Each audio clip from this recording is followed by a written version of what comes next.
eventually pop up to say go live. Boop. Go live. Go live there. And we come back to here. Get this up and get this up. And alright, everybody, welcome to Forestman Comics and Gaming. This week for Friday Night Magic, sorry you don't have our beautiful faces up here in the booth, but you do have me, Wyatt Gearing, returning, as well as Tyler the Turtle Claypole. I don't know why you needed the title, but we're going to start out immediately into round 1 of 5 tonight. We do have 21 players in our Friday Night Magic, so we'll have 5 rounds bringing to you here from Forestman Comics and Gaming in Morgantown. It's going to be a very fun 5 rounds tonight, hopefully. I was expecting to play video games really late tonight, but maybe not. That might not happen. You can hunt dinosaurs another day. Alright, let's go ahead and let our players know that they're ready. We have Curtis Taylor on John versus Sean Carroll on Esper Super Friends. Claypool, who do you think is going to win this match? I think Sean. And why? Because it's Esper Control. And that's not viable. You need reasons for why. I love Esper. Like, I played against Esper Control last week. Esper Super Friends, it's just gonna be a lot different. Like, he has Gideons. He gets Gideons out. He's rolling. I'm gonna go aboard Curtis Taylor here. I'm aboard John on this. The hand disruption is really gonna help him against Sean. I have seen Sean's entire plan. So he does have Gideon Ally, Gideon of the Trials, Soren, Solemn Visitor, and Liliana of the Veil. Both players playing Liliana of the Veil here today. Which looks like Sean's mulliganing to 6 already. I saw that previous hand, he had 2 lilies in hand. I think Curtis's discard, because the thing is, he's not playing complete control. It's not strictly control, he's playing actual, not as heavy on the counter. So if Curtis can resolve, like, Liliana of the Veil, or, like, Goblin Rabblemaster early, Rabblemaster is really good here. Yeah, it would be very early on in the game. It doesn't allow Sean's Lilianas to get any value. So, I guess we'll see how this shakes out.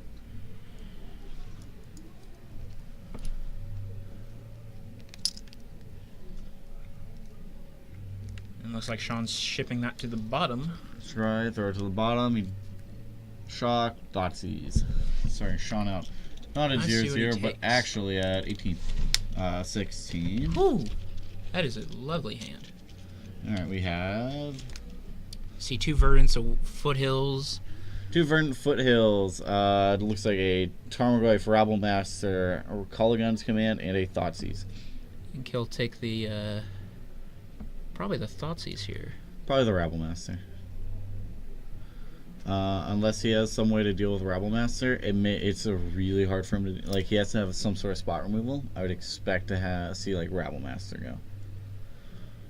Rabblemaster is 3 mana cost, correct? 1 red, Yep. 2 colorless? Either Rabblemaster or, like, Tarmogoyf, I would think. But he's going to go for the Thoughtseize. He must have... I mean, Sean's deck got a ton of kill spells in it, so... Yeah. It's a big deal. Which I see a Esper Charm in Sean's hand. Destroys target enchantment, or you draw 2, or your opponent discards 2. It's a very good card. Let's see. What's up, 2?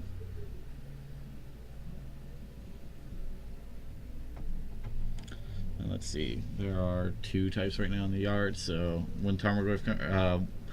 there's 1 type, but fetching will put Curtis to a 2nd type in the yard, giving him 2 types in the yard for his Tarmogoyf. And Goyf that early on would be real good to just start beating down.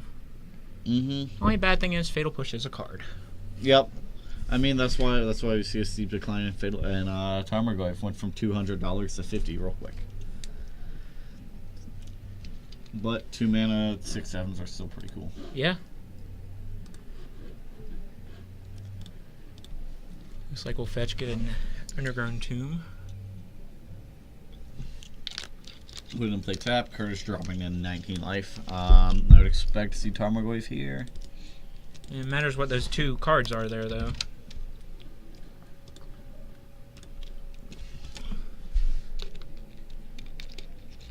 Play the foothills. I'm gonna say he's gonna go for the Tarmogoyf right now. Be a 2-3. so that's early on beater. You definitely need that. It's not much though, especially against Sean. If he can like get down a Gideon plus Soren, Yeah, it's not. he's gonna be gaining 5 life on it. And that's not gonna be a fun day. Yeah, Yep, you caught it. here There's comes the Goyf. Tarmogoyf, Yep.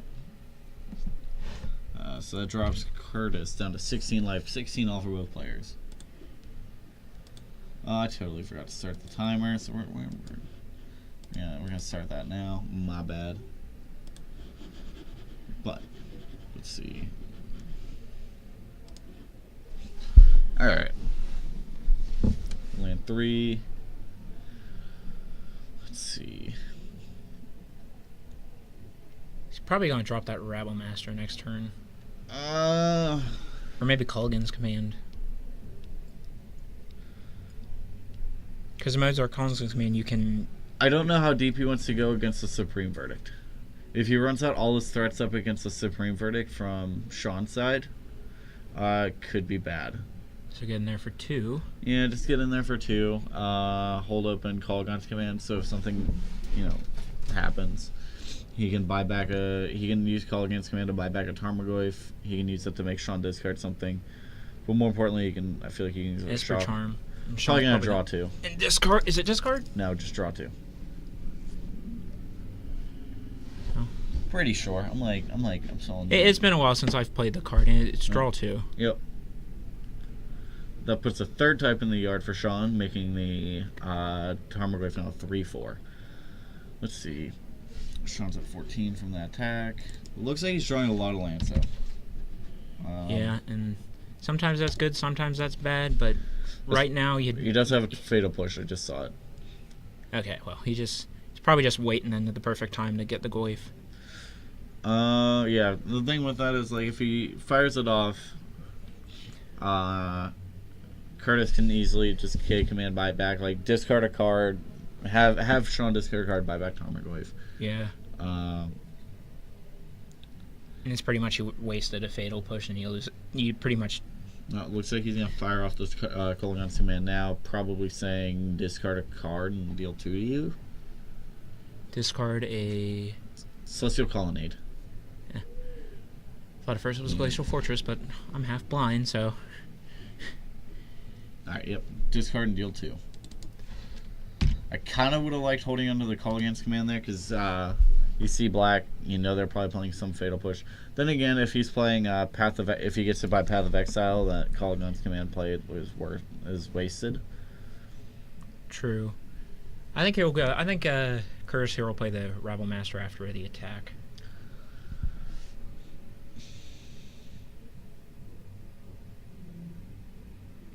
Alright, we have the Fatal Push. Bye-bye, Goyf. Maybe that. Can't play Liliana here because he doesn't have the mana. He probably just doesn't play anything. He just passed turn and... Yep, because now Sean doesn't have Revolt anymore, so he can't No. Revolt Fatal Push Rabble Master, so it's 3. And he's 11 now, is he? Yeah, that brings Sean to 11. Curtis still sitting at 16. Which, if he gets that Colonnade up, Sean does. That's a beating in the air you can't stop. Yeah, you can. No Fatal Push. Terminate. Fatal Push. Fatal Push, The thing with John is that it's got a lot of kill spells, so like you don't have to worry. Like, yeah, it's not the best. You don't want to be beat down by it, but it's against decks. It's one of the decks you could Celestial Colonnade beat down against. John is not one of the preferred ones because It's a 3/3, correct? 4/4. 4/4. Yeah. So it doesn't die to bolt. Well, that's a good thing. But Looks like a Thoughtseize. Curtis is going to be able to start activating his Raging Ravine soon. Alright. He's on Culligan's. Culligan's Command, probably discard and get back Tarmogoyf. Would be my guess right now. I say he'll deal 2, because if he gets it back, the Thoughtseize. If he doesn't respond, wouldn't it? The Thoughtseize go to the Tarmogoyf go to hand.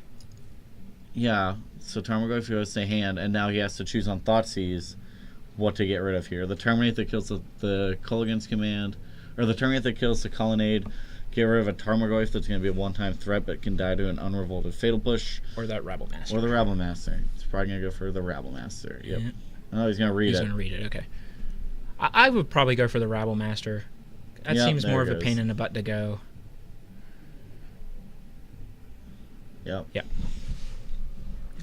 So, Sean drops a 9 on the Thoughtseize.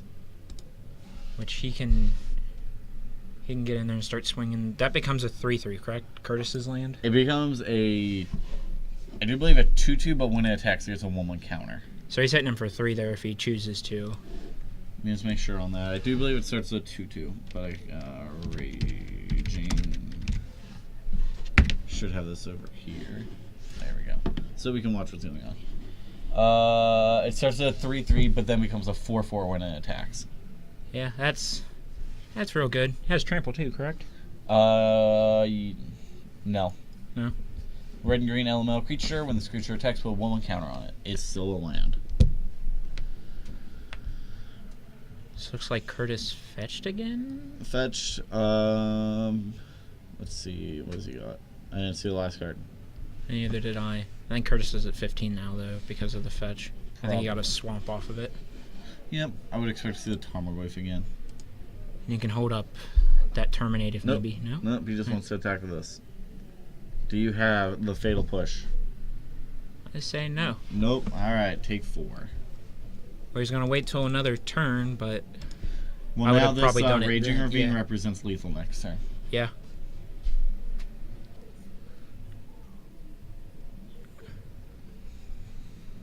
And unless Sean finds a land, he can't activate Colonnade. And he has to find a kill spell. Path or Nope. Yep, last that's it. game. so Curtis And- Taylor gets game 1. Game 1 to Curtis. Let me get that fixed.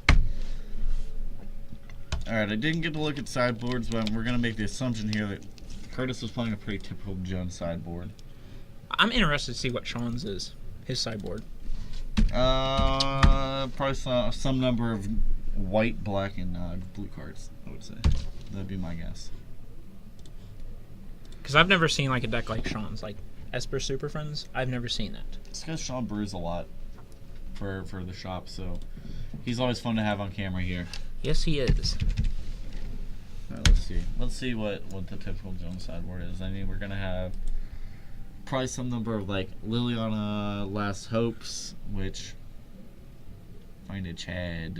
Maybe a bolt. or Yo, two? what's up, the conductor? I haven't seen yet. Do you know who that is? That's Matt Moore. Ow. Let's see.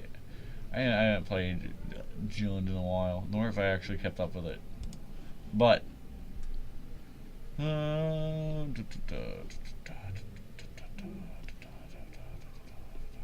this is way down there. We do know that they do play Liliana Last Hope, which doesn't seem the best here. Maybe another Terminate? Probably some number of more kill spells. There we go. This is just the MTG. Grafdigger's Cage seems mediocre. Duress seems okay. Explosive seems mediocre. Llamamancer seems bad. Ancient Grudge. I don't think there's anything we need to grudge. Brutality. Same thing, mediocre. Nothing exceptional. Charm.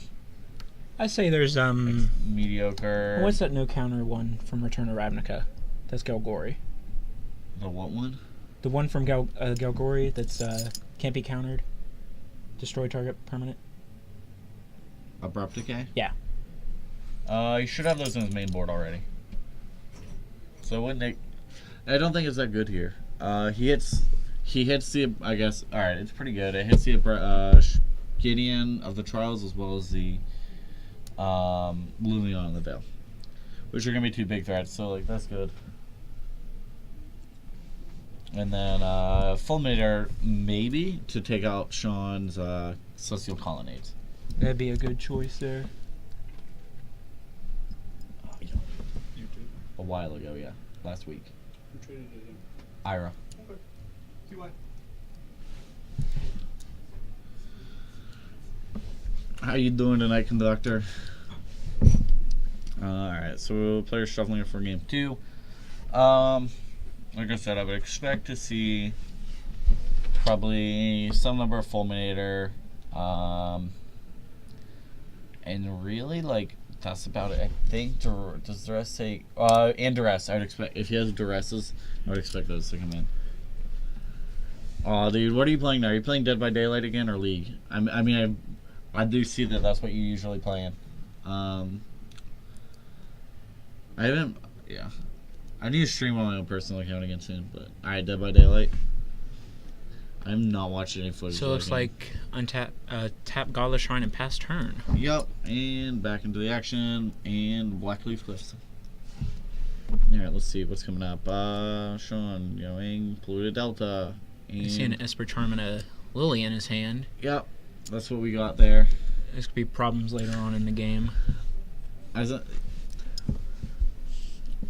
gonna say, like, League to me seems like a game that everyone just gets salted at and you have to pay a lot of attention to, and like it's not fun to watch. Like, I'm not a fan of the game, personally not a fan of League, but you know, that's my unpopular opinion. I know how popular the game is, but like, yeah, I don't think it seems fun to stream because you can't really interact with people in the chat, it seems like, because you're more focused on the game. So Sean will go down to 19 with a fetch and get an island. To play he'll a play Search for Azcantha. I'm glad that card's seeing modern play. I like that card.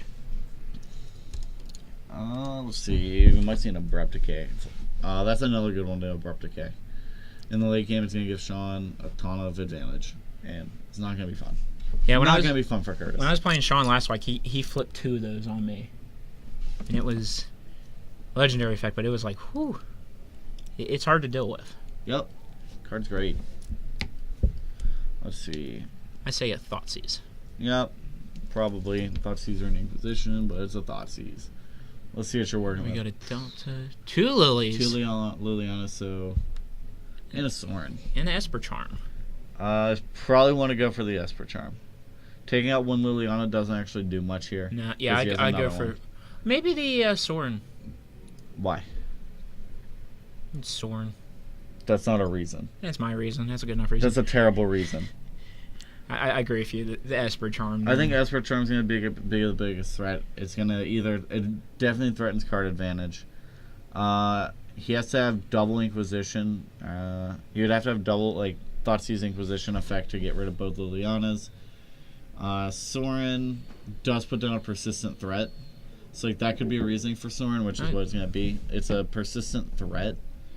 So it makes a 1/1 with lifelink. Yep, every turn. Yeah, that would be. That's a pain to deal with. Which also indicates that Curtis isn't necessarily worried about card advantage. The other thing that I am confused though on the Sorin is that Sean is sitting at 3 lands. So, all right, let's get these life totals fixed. So we got 18 to 18. 18 all. I think he's shocking. Sean is actually. Yep. So we're gonna see Liliana Sean on turn 3. Seems good. Probably see an uptake discard Liliana would be my expectation. And I mean, this is fine too if Curtis gets like untap Abrupt Decay Liliana. Yeah. Alright, there goes our Confidant. And a Or Lily. he has a Bolt in hand, so I think he'll bolt Sean and not the Lily unless he can kill Lily. he'll probably Bolt Lily and finish it off this turn. Like if he has Rabblemaster, it comes down with a token with haste. So you can play Rabblemaster, tokenize haste, take out Liliana. And Curtis will go to 17 with a Bloodstained Mire. At least 17. Oh, 15. 15. Fetching and shocking. So I wouldn't be surprised to see like a Rabblemaster here or a Kolaghan's Command finish off Liliana, have him discard a card. Yeah, because Sean has, what, 2 cards in hand? 3 cards? 2 cards. 2 cards. So we know what... It's the Rabblemaster. Yep. Now, Lily's going to get killed by a goblin here, probably. Bringing in the Goblin token. Coming in to finish off. The great Yep. Liliana the Veil. And go back to Sean. So that was pretty good heads up on Curtis's part, knowing most likely that he would uptake Liliana to discard the other Liliana because he doesn't need it. And then being able to quickly finish it off. Sean hasn't been doing a search yet. He has not been scrying or looking at the top card. So saying that would probably help him out here a little bit at the moment. He would have been able to flip it on this turn if he would have. If he looked last turn and then did it again. But it could also be that this is the first time Sean's playing with Search for his Kanta. True. Yeah, we have Raging Ravine, and we're going to see an attack from Rabblemaster for probably 2. 6. Combined total of 6 damage. Rabblemaster will become a 4-2, and then he'll have 2 Goblin tokens attacking. Swing in there for 6. Take Sean to 10, and then he'll get bigger next turn and hope he has an answer by then. Yeah, but, you know, we do know that Sean's deck is Board wipes. very threat heavy. Or not threat heavy, but spot removal heavy as well. And we have we have a Dark Confidant. Sean, do you want that to resolve? Yeah, probably not, but it's going to have to. Yeah. And a Inquisition. Inquisition. And he's going to draw some cards in response. Sean needs a verdict. A verdict would not be bad right now. Yeah, he would need a verdict because you can actually cast it right now too. And it can't be taken away by his Inquisition. He has to sell the wreckage though. Take the Serum Visions. Take the Serum Vision, so he does have sell the wreckage now and an Omnixilus. So the sell the wreckage is actually going to be really huge for Sean. Yeah. I can't remember if Rabblemaster has to attack each turn. I don't think he does. I think a Goblin has to. Other Goblin creatures attack each turn if able. Beginning of combat, put 1/1 with haste. I remember him from the old days of M15 and that. He was fun. So we're gonna have Sean dropping to 10. Looking for an answer. Well, he needs to play the wreckage now. He has to play it during Curtis's combat. What does that do again? It's been a while since I've read that card. Boy. Alright, so what it says is it's basically a Path of Exile that does it to all attacking creatures. Oh. So it says exile all attacking creatures. Their controller may search their library for a basic land for each creature exile this way and put it on the battlefield. Oh, it looks like Sean flipped the search. Well, he flipped the search. We're going to see Liliana come down revealed off Dark Confidant, bringing Curtis to 12. I think he'll play the Lily. Play it. Tick up. Maybe. Probably, unless his last card in hand he really wants it. Saying if not, just keep the Lily in hand because it ain't gonna. She won't be. Can't. Plus, will do nothing except hurt you and negging it. I think you just play it and then keep. The thing with this matchup is it keeps Sean in check because he's going to be getting 2 cards a turn if he survives the next couple turns. So it keeps him in check. So you really want to play it. He's not going to. He obviously isn't going to down tick because Sean doesn't have a creature. So we'll probably see an uptick on Liliana. Sean will discard the Obnixilus. Curtis will discard his last card. Unless he can play it. And then we'll see an attack out of strictly the Goblin tokens from Rabblemaster. And Sean, And you discard the Fulminator Mage, yep. That was Curtis's thing. He wanted to play Fulminator to get rid of the Sunken Ruin. I think Curtis is going to enter combat and Sean's going to drop the wreckage here. And Yeah, I would expect to see Curtis attack with just Goblin tokens. He's getting 2 cards a turn off of Dark Confidant. swinging with 3 Just the 1/1s. Goblin tokens. Attack for 3. Let's see. I think Sean's just going to take the 3.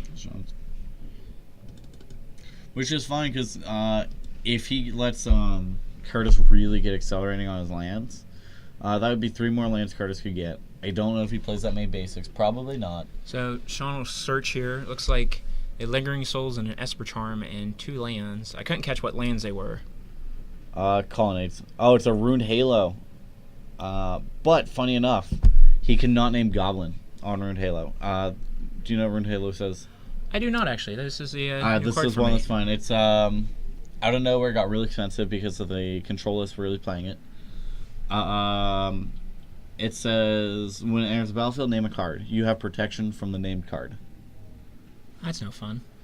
But since Goblin tokens are not actually a magic card, you cannot gain protection from Goblin tokens. It protects him from Rabble Master. Does, protect but him. it's not the not- tokens though. It doesn't matter if you're being hit by 4 1/1s. And Sean will fetch also. Dropping him to 6. Getting a Hollowed Fountain, probably bringing it in tapped, would be the best play here for it. Yep.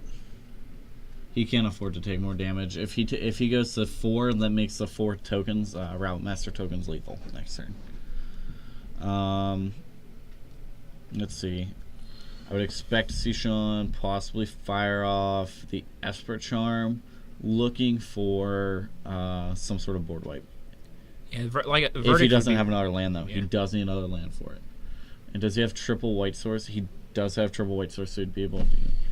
He has Godless Shrine, 2 Godless Shrines and a Hollowed Fountains. 1, 2, 3, 1.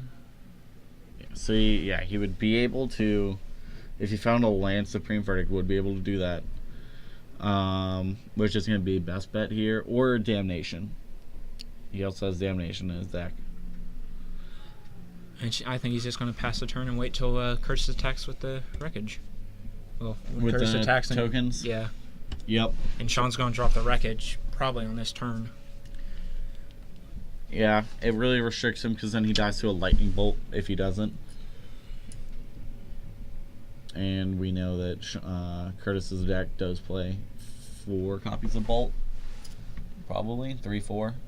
Nope. This one says 2, so it's probably anywhere from 2 to 4. I know the oldest used to play 4. Probably not anymore. I say Curtis is playing 4. He likes his bolts too much. Sure, but they're kind of outshadowed now by Fatal Push. It's the perm removal. Oh, well, he's gonna take 3 more. He is Dark Confidant is not happy with Curtis Taylor. He is not. All right, and let's see the attack. The other option is that Curtis could just make an attack for lethal. It really force him to get out of his hand, but probably not. I would expect just 4. Yeah, I think the 4/1/1s. And we'll tick up Lily first. Take up Lily. Discarding probably Pulse. I don't even know because Pulse could be really good here, or Dark I Confidant didn't number see 2. what Sean discarded. I can't tell either because of the glare. Looks like it could be a Sorin. It looks like it's some sort of planeswalker. All right, and that's exactly what he's doing. He's making an attack for exactly lethal. And there comes the Wreckage. Yep. So that's exiled. I don't know how I feel about Liliana. I guess he really wants to hold on to the Pulse here. But I'm going to say if he does that attack, he ends up getting to play the other Dark Confidant he had in his hand, second main phase. And then, like, he lost the first one, but he's going to get the second one. Also, Well, I think he discarded the other. he discarded the other one. So I mean, if he uptakes Okay. Liliana second main, he has to discard his Maelstrom Pulse.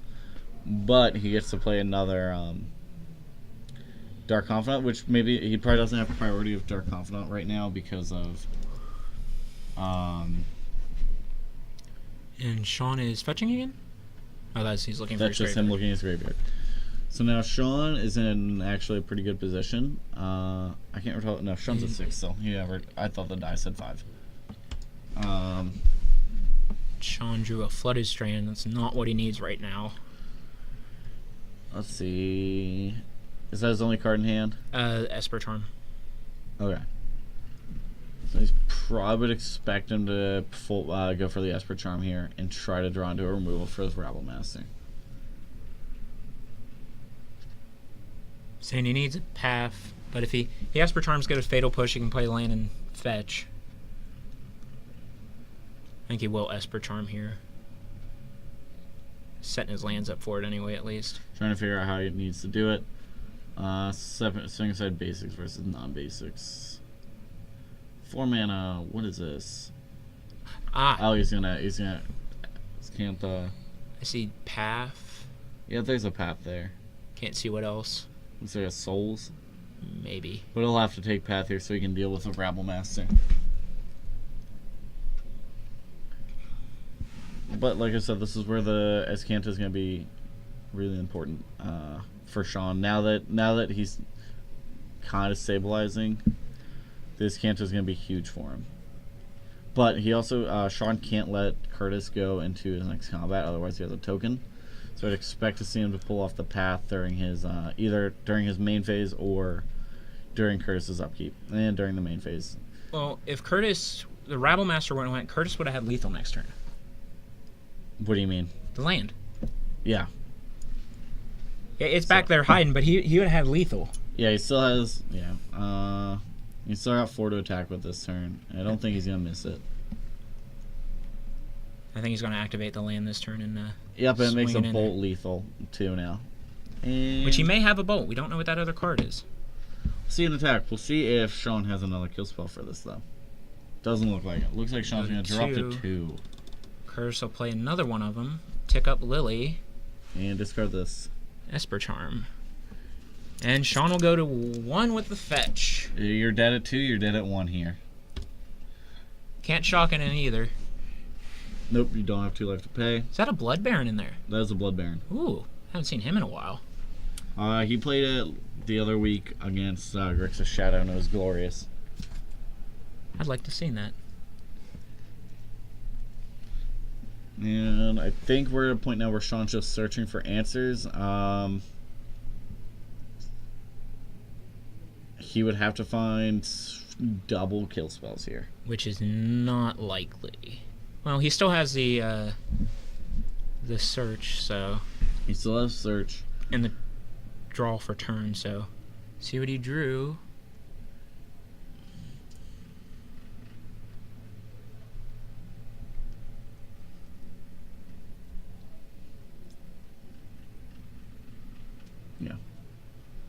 He's gonna say go. I think he's going. Curse is going to tick up Lily here He's first gonna before he's he gonna does ultimate Lily. He's either gonna okay, he's he's uptaking. I would expect him to see him ultimate. it. And it he's just soon. going to swing in and kill him. Yep. Well, we'll see Oh. the activation. If he finds the fatal push or anything like that. Oh, he has a Snapcaster. Did he find a snap? I think so. Oh, that was a Serum Visions. Ah, Found Ruined Halo. Ruined Halo's not gonna. no, it's not going to help right now. Oh, He's just yeah. And we see the hand extension from Sean Carroll. Yep. Lingering Soul's can't play those instant speech on. nope. If that was a Snapcaster, that would have been beautiful right there. Snapcaster would have been cool. Because he had a Path in his graveyard. He had a Fatal Push. Yep. It would have been perfect. But no, it couldn't do it. But it also he still dies next turn probably. Liliana down tick. Get rid of your Snapcaster. Attack with my other one. Yeah. Well, you think we can find another game in 22 minutes? They actually only have like 16, 17 minutes.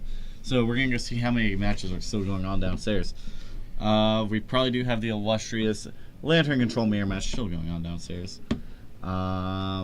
So I kind of want to see how that plays out. hopefully we can round 1 will wrap up early, but That game's going to time. I say that game will go to time. I don't know about that. But we'll be right back with round 2 coverage. Thank you.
Oh, wrong camera. Hey, saw us for a sec. But we're back. Holy shit, boy. We don't have Curtis Taylor down there anymore because we have Nicholas Carpenter versus Chris Gorski.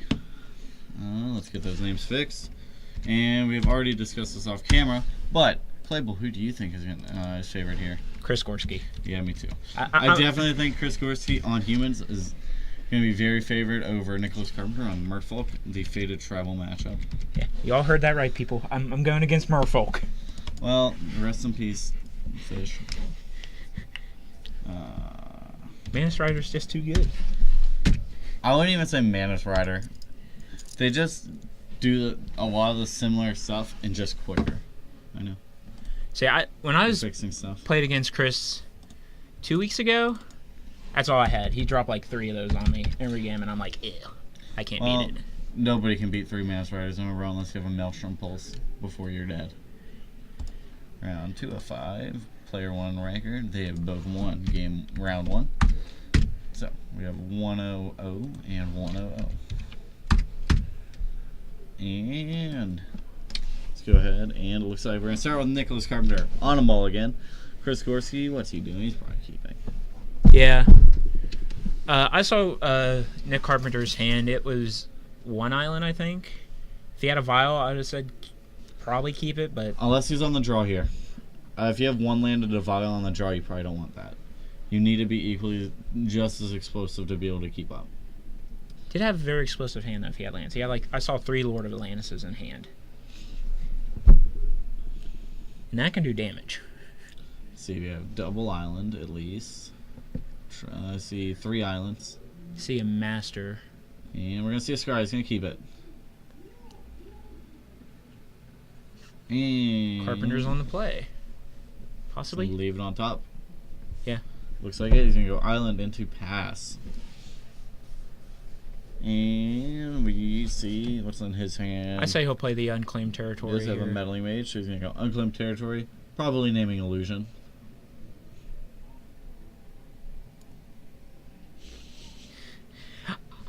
I was gonna say something, but I decided not to. I mean, you look really confused. I was. Do you know what illusion's in the deck? Yes. Okay. Phantasmal Image. Yep. Alright, so we have a Lord down for Nicholas Carpenter. He has a 2-2. A lowly 2-2. And let's see, possibly a Kitesail Freebooter for turn 2, or Oh, violin something. Violin, Champion of the Parish, then play Kitesail Freebooter. Let me see that hand, Nicholas Carpenter. And Champion of the Parish is going to become a 2-2. And Silvergale, Miro. I say he'll take the Marrow here. Can't take anything. Oh, you can't take it. Is it instant sorceries? Yep. Oh, okay. It's a non-creature spell. Ah. It might be instant sorcery. It's something like that. But it can't take creatures. That's the relevant part here. I wouldn't expect those to stay in after game 1. But let's make sure. Kitesail Freebooter. Where are you at? You pass it a few times. Right it is. there. Non-creature, non-land from it. Now here comes the Miro. I say Carpenter's going to swing in here for 3. Unless he values his lord that much. But nah. I was gonna say the proposal would be a trade with with Chris's 2-2 right now, the white guy, the Champion of the Parish that I couldn't remember his name of. But nope. So Chris Gorski took the 3 and will be at 17. Yep. And did he? Yeah. He's at 17. Let's get their timer started too before we're super late again. Start. There we go. We're not too late. We're like a couple minutes in. But this match won't take. This match will not. This game's going to be very quick. And we have Thalia's Lancers making this into a 2/3 flyer. Now that is a problem. As well as double triggers on the champion, making it a 4/4. We're going to have Violent and Meddling Mage, probably naming the Silvergale Adept. No, we're not. We're going to actually put in another Lancers. Or another Lieutenant. That is a lot of damage. This is a little bit. We're going to see an attack for 1, 2, 3 plus 6, 9 on Nick on the backswing. And Carpenter will not block here, I say. He values that Miro too much. He values the Miro too much. If he gets to draw a 1-drop, he gets to do. He has a fairly solid backswing as well. So he'll take the 9? Was it 9? Yep. Is it 8? That's 6, and that should be 3. That should be 9. All right, I'm gonna stop these boys real quick. I'm gonna go down and let them know that's actually 9 damage. So while he's going down there real quick,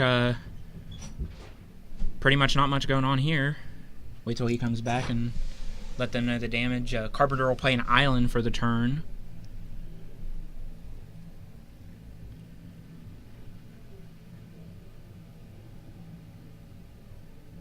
So Carpenter will go to 11. What Carpenter need right now is a Spreading Seas.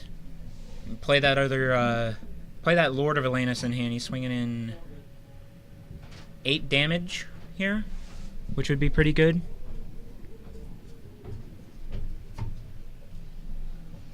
Alright, we're back. We're fixed. They're good.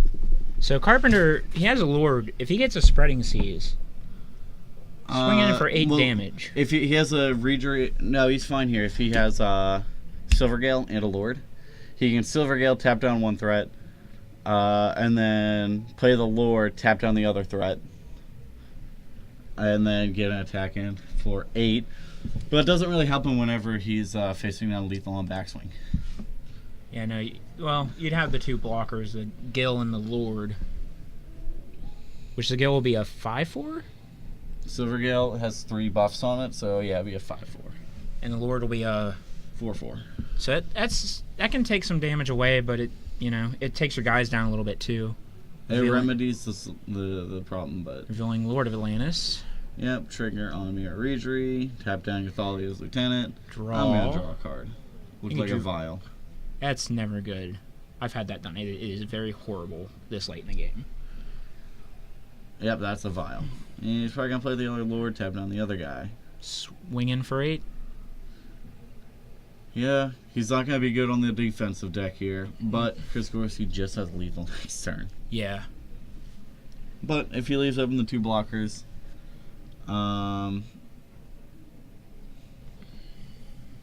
Which here comes the Lord. here comes the Lord, tap down the other Lieutenant.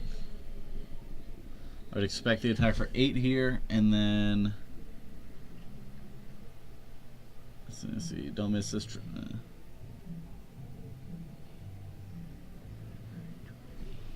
to figure out. It looks like he's. I think he missed the trigger.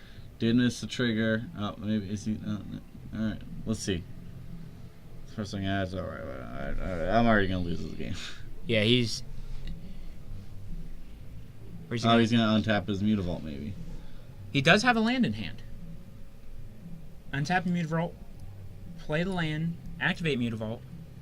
I'm gonna turn 2 Lord, turn 3 Miro. This is turn 4, isn't it? Yeah, this is turn 4. Okay. So he already played his land. He's gonna untap the Mutavault. So you can play out probably the vial. We'll make the attack for 4. Hold back triple blocker.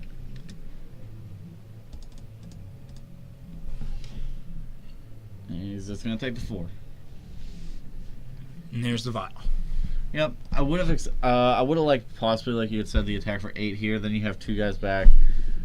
Unless he's just setting up to have lethal next turn if he doesn't die. Like if he gives up. He gives up the 2 1, 2, lords. 3, 4, 5, 6. It's really not that big a deal once you get champion. If you just block Champion of Perish, you're fine. He'll probably send the Gale in to do that. And that's what I expect to see the Silver Gale come in. And then he has a backswing attack for 5 plus 12. So 17 on backswing if he gives up the Silver Gale. And could draw an Spreading Seas and just Yeah, if he go gets crazy. Seas, then we're really good here. But we're going to see Meddling Mage.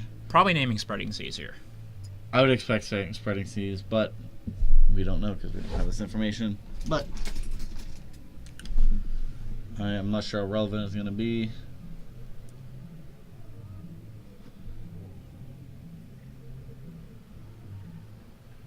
can't tell what the one card is in Chris's hand. Neither can I.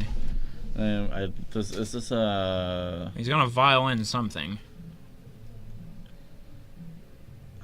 It is a. I can't tell what that is. I don't know either, actually. The glare is. It's not even the glare. I just don't recognize the art. Yeah, that too. The art is. You want me to walk down and see? He's reading it right now. I cannot tell what that is. The only one that I was thinking about, can read it. And the one thing, like, I keep thinking about is, like, Champion of Lamholt, which, like, could be. Which would be awesome. And, I'm pretty sure it's Champion of Lamholt. I think that is what it is. I'm pretty sure that's what it is. The art looks similar. We're going by art here. That looks pretty similar. Alright. So, do you know what Champion of Lamholt does? I do not. It's a great card. I love it. If this is what the card actually is.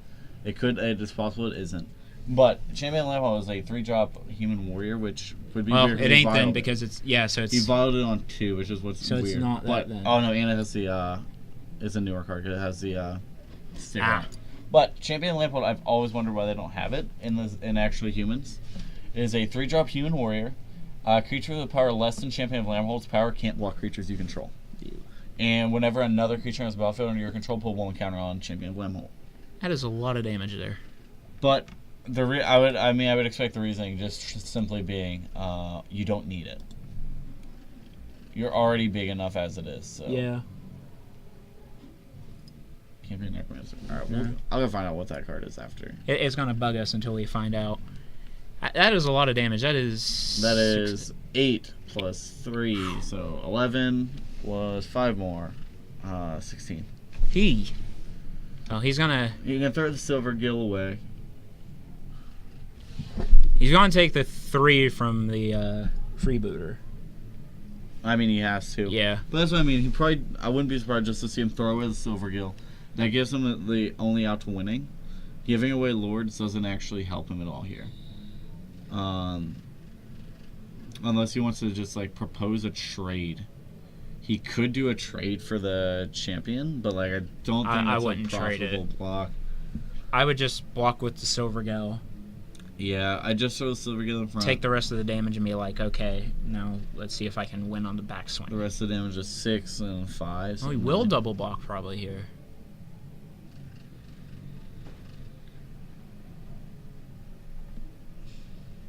I don't like that. Well, he still does have the Mutavault. Mutavault will be a 4/4. so 4, 5, 6, 7, 8, 9, 10. The biggest thing here is like if he gives up both, I don't think he has any path to victory. I think he just No. has to give Silver Gill. Yeah, just block with the Silver Gal and be like, I have. But the only problem is like he has to find Spreading Seas off the top Yeah. to win on this next turn. Or he drops 2 Lords. Somehow gets a Gal, draw another. I was gonna say you'd have to find Yeah. a Silver Gale into another one. Like that doesn't work either. No.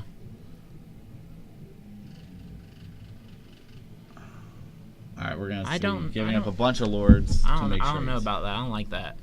But. Well, he will kill the big guy. The champion, is it? He'll Yeah, kill the champion of the Parish is gonna go down. Thalia's Lieutenant is gonna go down. Vile's gonna take up to 1. And See what he draws. We took 3 off of the Kite Sail. I can't tell what he drew, Might have been Curse. Sure. which is not good. It's fine because you have a Vile on 1 and you can put it in before blocks. True. So we bring Carpenter down to 2. Oh, it's the Spreading Seas we were talking about. Oh no, it's No. a Harbinger. No, that's a That one card you said was bad and don't Kapala? play. Yeah. It's not Kapala because it costs 2 mana. Kapala costs 3. Oh. It's a The Harbinger. art from here, like. No, it's a Harbinger. Yeah. I think. Nope, it's something that we don't know. What are you doing? Why are both these players playing cards? I don't know. You're the Merfolk guy here. You should know this. It looks like Kapala. It's not Kapala though, because you tap 2 mana. So What other 2 step drop? up your game. Step up your Merfolk game here, and you had to cast it for. 2. Yeah. Alright, well. I'm walking down to see what this is, actually. Alright, we'll find out what the Yeah, other I'm going card to find is. out what the other card is, too. Alright, well. Should I see what the one's named on? Sure. I don't think it really matters much, though. Oh, then we have Mirror Entity. Oh, this game's over.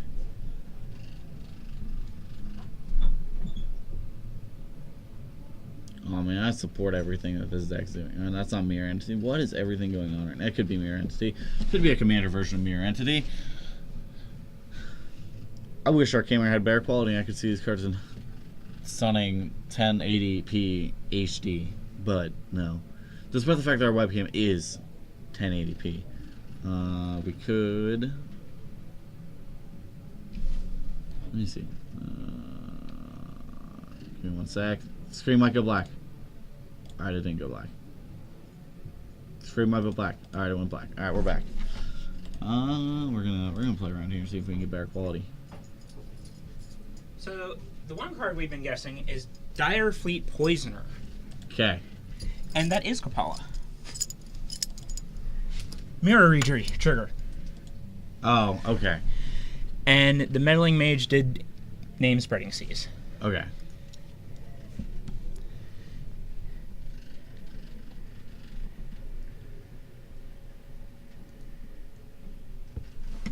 I mean, Kapala still doesn't do anything on this board stage. It's so bad. No. Yeah. I mean, that doesn't reverse my opinion. It's not better than Kira. Now, Kira's much better. You've taught me my ways on that one. Yep. Kira's just does it better. Is not situationally.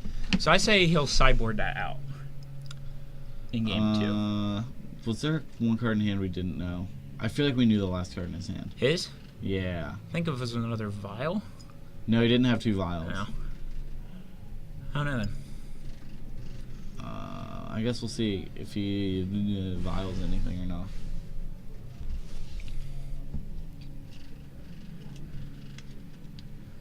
And it is the Curse Catcher that I thought it was. Okay.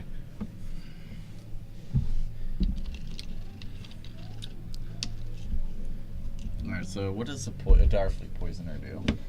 Do you know what Direfleet Poisoner does? That is a new card I've...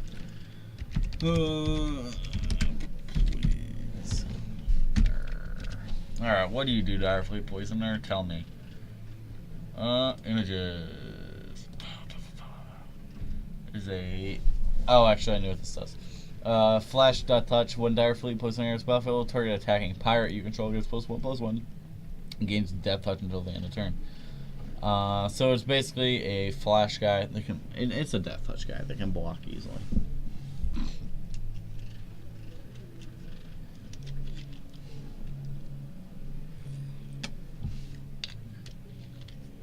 Who would have thunk that this game 1 would have taken so long so Yeah. far?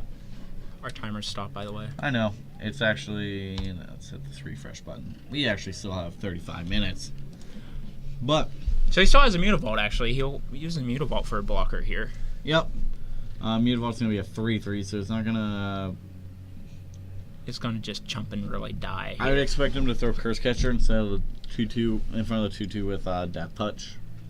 Would be my expectation. And throw Kapala and the Mutavault in front of the Thalia's Lancers. Or not Lancers, but Thalia's Lieutenant. Take 3 in the air again. And hope... This gives him as many traits as he can.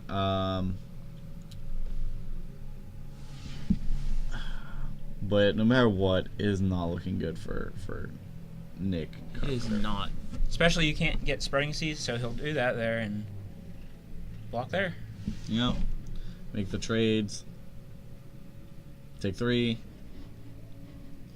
He's going to kill off Kapala probably. Although cutting him off Mutavault could be big. Oh wait, he can just kill both. Yeah. Yep. And he will go to 5. Falling to 5. And Nick, you have to find... Did we mess up on life total? Why is he at 3? Maybe we miscounted damage somewhere. Someone else got in.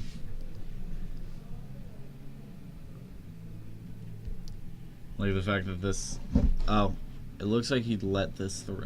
I'm confused. But our players have it worked out, so... Yeah.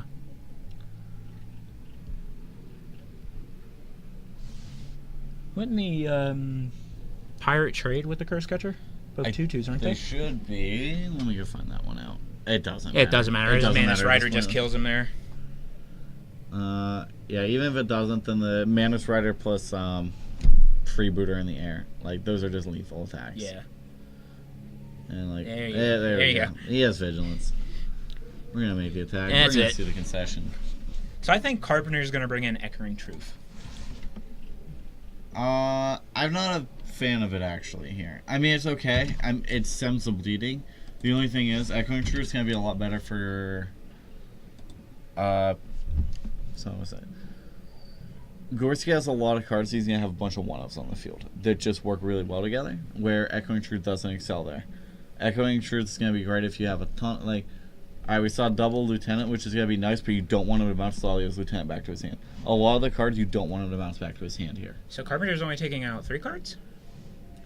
3, maybe 4. See what he puts in. If we can see it. Carpenter's gonna be on the play, so even like you don't want to play. Man, it's really awkward. This is... I would expect maybe like dismembers are also really bad, mediocre, because you're taking a lot of damage. Yeah, you're taking To 4 prevent damage, damage. to kill 1 creature, and Then again, like you're fine with that because if you get Champion of the Parish off real early, you're taking 4 damage to prevent the multiple attacks on Champion of the Parish.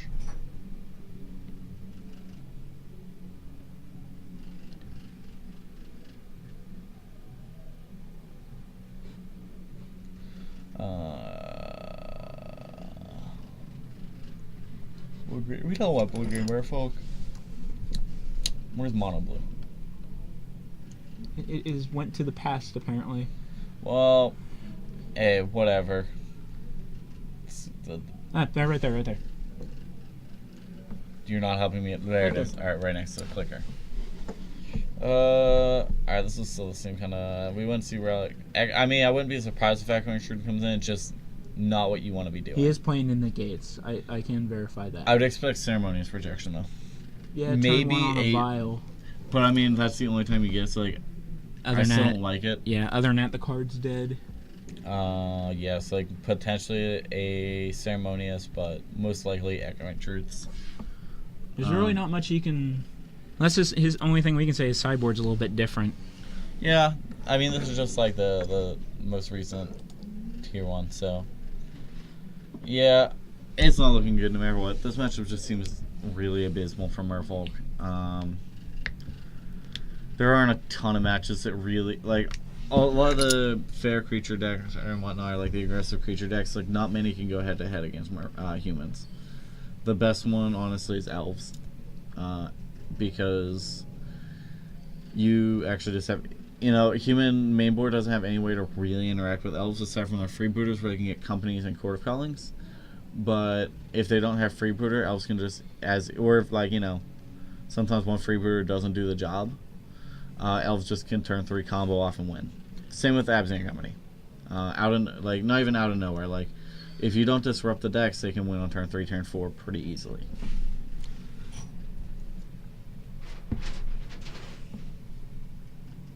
But nope, they're back. They're gone. Yeah. So even after post sideboard, I still think that even on the play, this is how, like, I think that Merfolk is just that disadvantaged here. Yeah, it is. Humans is, like we said earlier, he's probably gonna take it. It's because I played it. It's just an explosive deck, so, like, I would expect it to be It's favored. fast. It's Yep. real fast. It's really fast, and again, Merfolk doesn't really disrupt anything. They're just trying to advance their board state. They have dismembers. That's what I mean. Like, Ceremonies and board might be okay, but, like, past turn 1, it's pretty bad here. So, like, this is the match we won't be doing it. So, Echoing Truth maybe, and even still, Echoing Truth feels bad.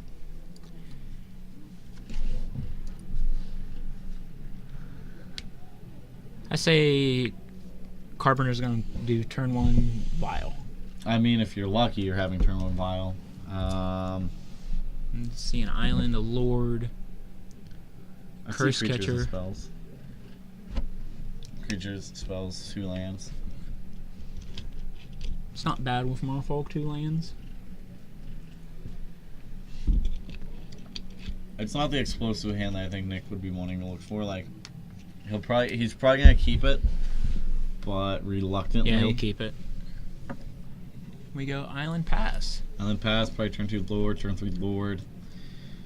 But we'll see if he has the Vial on turn 1. And we have a Vial on turn 1 for Corsi again. Does he have the rejection? Nah. That Vial's good.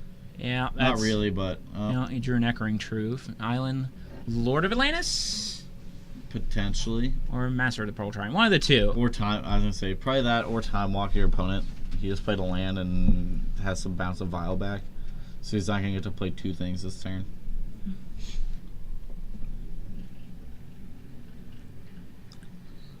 Is that a Nature's Claim in Chris Gorski's hand? It could be. It very well could be. Play the Plains. And Meddling Mage, what are you naming? Price. Yeah, like, Spreading Seas is bad here. I mean, it's mediocre. I'm walking down to see because this actually matters early game. He's on. writing it. Okay. Can we read that though? Hold it up for me. Nope. Alright. I can't read that. Spreading Seas? I think it's Spreading Seas again. I can see like the top of It's the 2 S. words, that's Yeah. all we know. So it's probably Spreading Seas again. He's gonna draw waves for us here. I'll be happy. It looks like he's just writing it bigger. Spreading Or- Seas. Yeah, it's Spreading Yeah. Seas. Which he's gonna Echoing Truth it? Oh, he's gonna Echoing Truth a Vial. End of turn, Echoing Truth or Vial. That seems pretty good. Or response to Echoing Truth. When's this happening? And is Chris tap? I'm so confused at when Yeah, stuff's I'm happening. so. Has Chris just not tapped his many yet? Did Nicholas spend his entire? He might have spent. All right, so it looks like Nick spent his entire turn. Yeah. All right, so we already played his turn. Nick spent his turn Just sitting there chilling. not just bouncing the Echoing Truth during his main phase. Noble Hierarch. Probably the draw from Chris. Otherwise, he would have vialed it into play in response. And a champion. Is that a champion? Nope, that was a Thalia's Lieutenant. Making the attack for 3 for Chris. And I wouldn't be surprised to see some Lords dropped. Hopefully. There's a Mutavault. Say, there's a There's a Miro. Regery. So this is going to set up to Swing do some cool stuff. 3. Take 3, go to 15. So he can't cast Spreading Seas right now, but he really doesn't need to cast it. No, that's why I meant the Meddling Mage. That's why I didn't know if he'd call Spreading Seas on Meddling Mage, because here he has an island, so Nicholas just already has Island Walk. I figured you can call creatures on it, correct? Yes, you can name non-land, anything non-land. I would name the Master of Pearl Trident or Lord. One of those two. Unless Chris is just sitting on a way to deal with one. Phantasmal Image, copy. Being Thalia's Lieutenant. Alright. My Champion of the Parish is getting 2/1 counters, everything is getting 1. They got big quick. Talking about a really good illusion. Vapor Snag. Bye-bye. Land for turn, and Claim territory. Maybe name Merfolk with it. doubtful. And we have the Vial again. And we're going to see an attack here for 1, 2, 3, 4. You know you want to turn it sideways, Chris. And 3 more. So, Didn't he play the Hierarch this turn? nah. He played. Yes. Wait. Did he play last time? He played last. Yeah, he played last time. Okay. He played last time. I was like, there's a bunch of things dropping so quick, and it's like, too many humans. We'll block the 2/3 with the 3/3. Seems good trade. It's not a trade. It's one way, dude.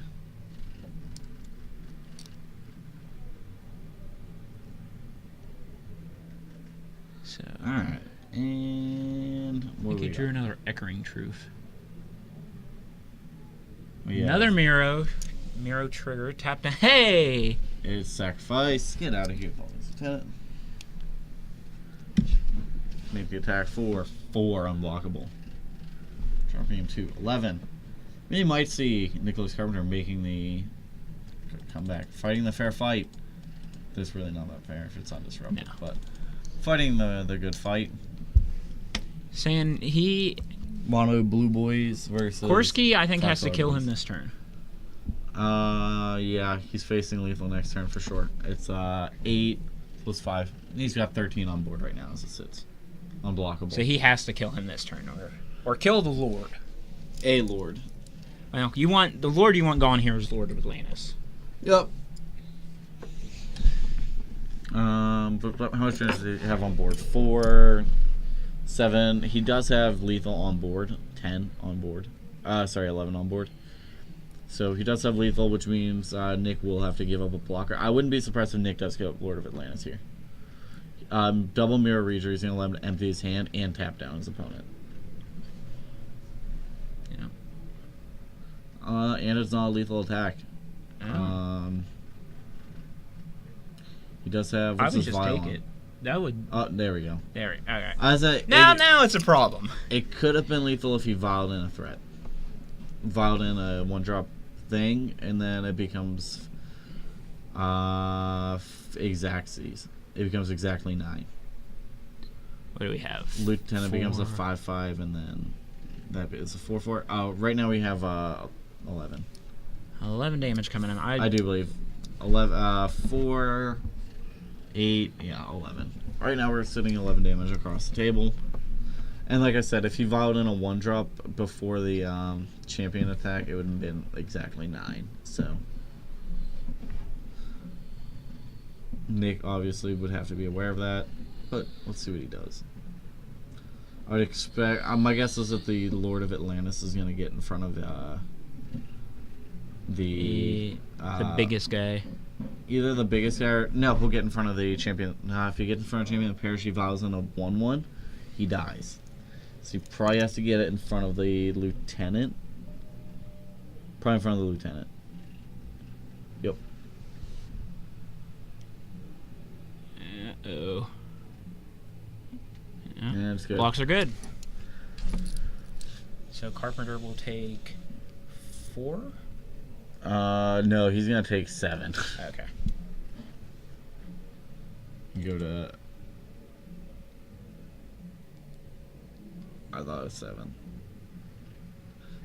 We'll let them... They've already declared damage, so... Well, Carpenter wants a 1. Yep, that's what I'm getting. So let's see what he has. A handful of more folk is what I can tell you. 3 mana. That's Rejury number 3. Oh.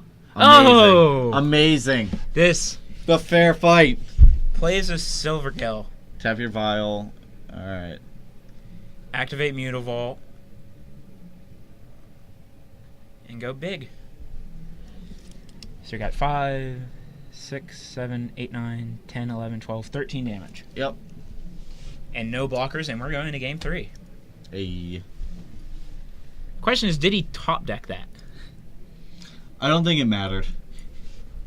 It didn't matter. If you had another Lord, the double Lord plus Mutavault attack is 3, 3, and 4, so it's 10. The Lord obviously makes it. The other Lord makes it lethal, but I just don't know if it mattered.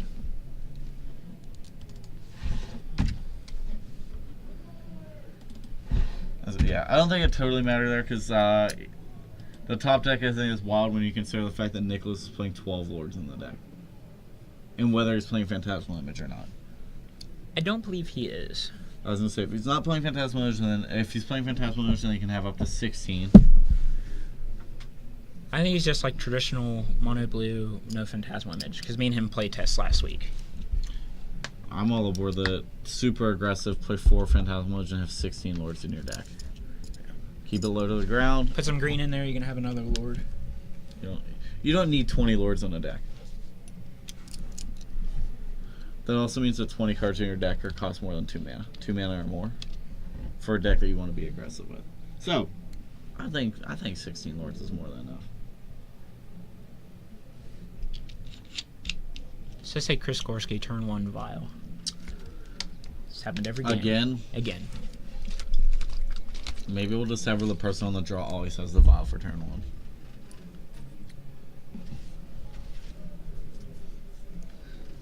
Like, there's some matches you don't want vial. This is one where you definitely want it so you can keep toe-to-toe with your opponent who's also playing vial.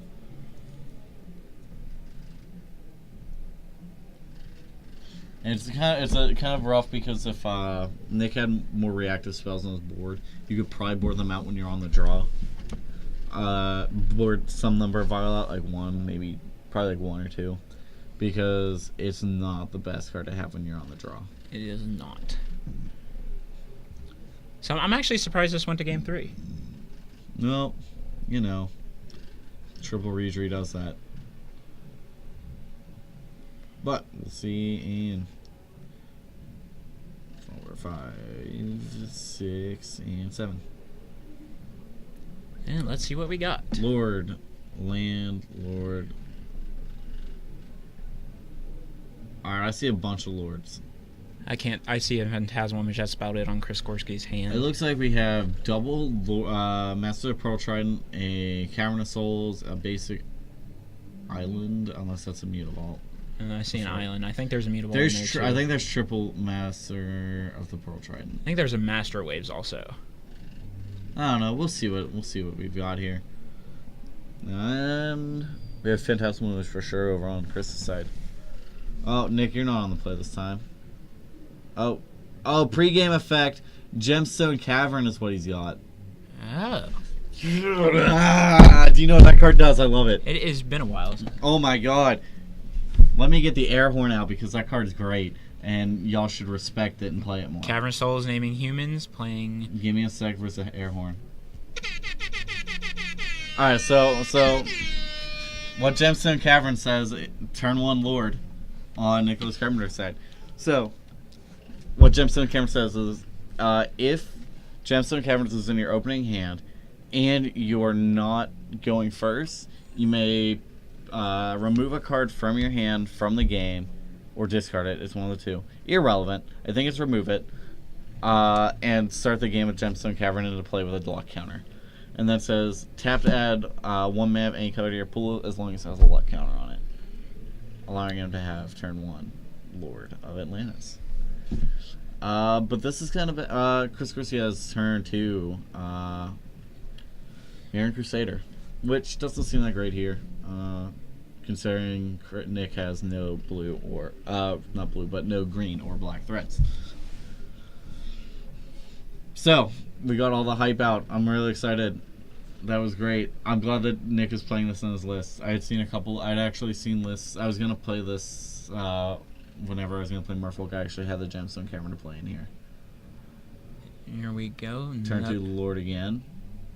It's a swinging 3. Nah, he's not gonna send the 3 into a Mirran Crusader. Looks like we have Lord number 3 in hand. Yeah.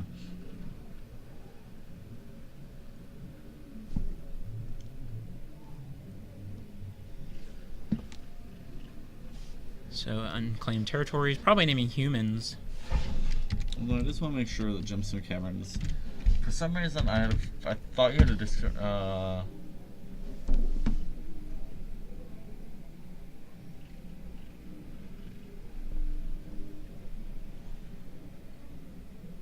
Remove a card. Okay, I just want to make sure you didn't have to remove a land from your hand. I couldn't remember if Gemstone Caverns made you discard a land. Remove a land from your hand to play. So Phantasmal Image. Naming Mirran Crusader most likely. Looks like we have a Dismember. Oh, that Dismember is going to be real rough though. Because he can't even target the Phantasmal Image. And here comes the attack for 4 across the table. 5, 6. Sorry, he has the Exalted. I think I would take the 6 here. I mean, if you block, you're literally giving up both your guys to not even kill this. If you block with one guy, like I think it's 6/6. It's pretty. Swing back for a little bit more. Yeah, you can't even get rid of Mirror Crusader right now, so it's pointless to try to make a trade. Well, he's at 12 down there. An island. Oh, this is copying Noble Hierarch. Oh. So we got double Exalted Trigger. A.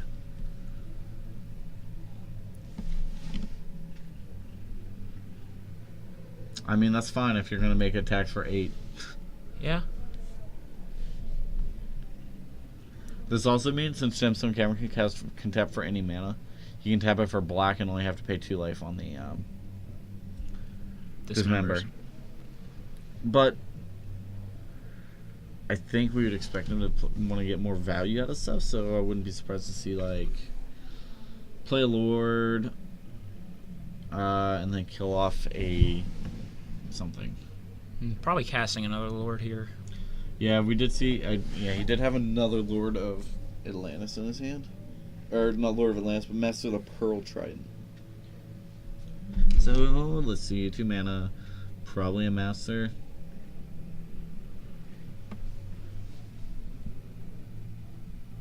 And is it Master number 3 that we saw? It is Harbinger, bounce it. All right, that works too. swinging there for 6. And, it looks like we have. Hey! The Flash guy. He can block. Trade it. He can make a trade. Take 3.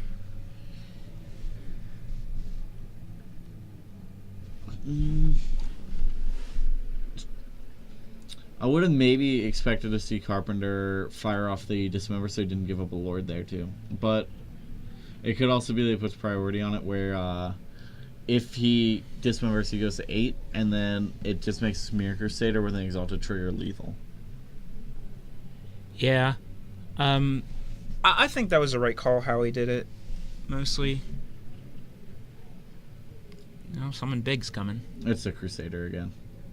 So we're going to go Crusader, and I think he has a Vile Enhance, so probably He go does. Vile. Yep, and Pass turn yeah, no point attacking with a 2/3. and get blocked by a 3/3. Yep. All right, untap. What you got for us, Nick? Island might be good. He might be able to drop 2 lords this Or if turn. he has a Master of the Waves. 1, 2, 3, 4, 5 dudes. Yep. It'll give him a lot of good blockers. But we'll see.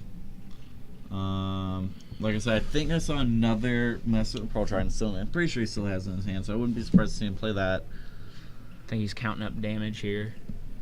And then Here comes a Miro or Yeah. Kapala.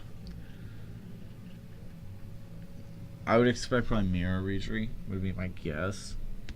Give another Lord effect. Ugh.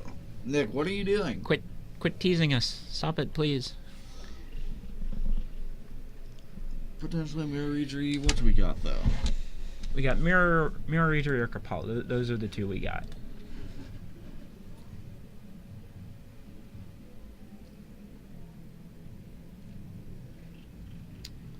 I don't know who this is, but Oh, he has land taps. Oh. No. Another Master of the Pearl Trident. yeah, that's what I thought. I thought I saw a third one. Just all the lords. And then he's holding open the Dismember for And where he really- only has to pay 2 life on it. Puts the counter.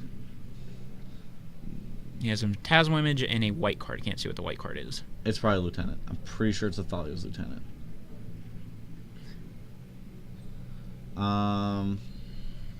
Let's see.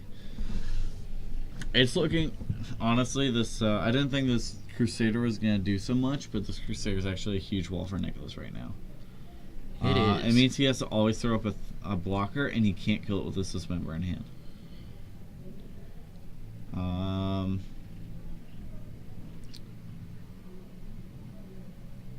I wouldn't be surprised to see Chris play. A lieutenant. Yeah, I mean, he could play the. I was thinking the Phantasmal Image in hand. and figure out what to copy. And I wouldn't be surprised if it's He's gonna play the Phantasmal Image, I think here. He Phantasmal Image, and I'm debating whether he wants to copy the. I think he targeted the Night Hierarch already. He pointed at it. All right. So then he's just gonna have this coming with triple exalted for 10. Whew. And I wouldn't have been surprised to make him to see him put the lieutenant into play just to make it exactly 12. Oh, And he's here just comes the gonna say go. Dismember. He's just gonna. Dismember, pay black. Kill off the original noble. It doesn't matter if he targets the Phantasmal Image or not because the cost is already paid, so it doesn't prevent him from losing anything. No, so 10 to 17.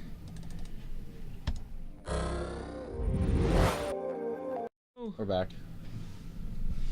We're back. It looks like he dismembered before combat, so he wouldn't get another exalted trigger. I think that was Which the makes right sense. choice. Makes sense. Because now he's swinging for 8. Yep. Just He's block gonna of the block with Harbinger. Harbinger. He doesn't have trample. So he just blocks all 8 of it. Oh, that's the Champion of Parish. Okay.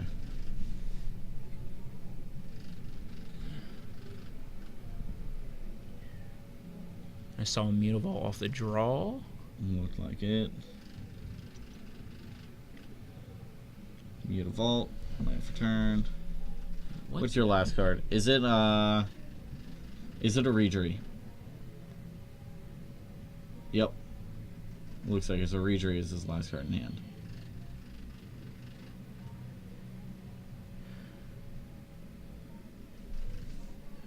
Yep, and then leave open. Mutavault in the.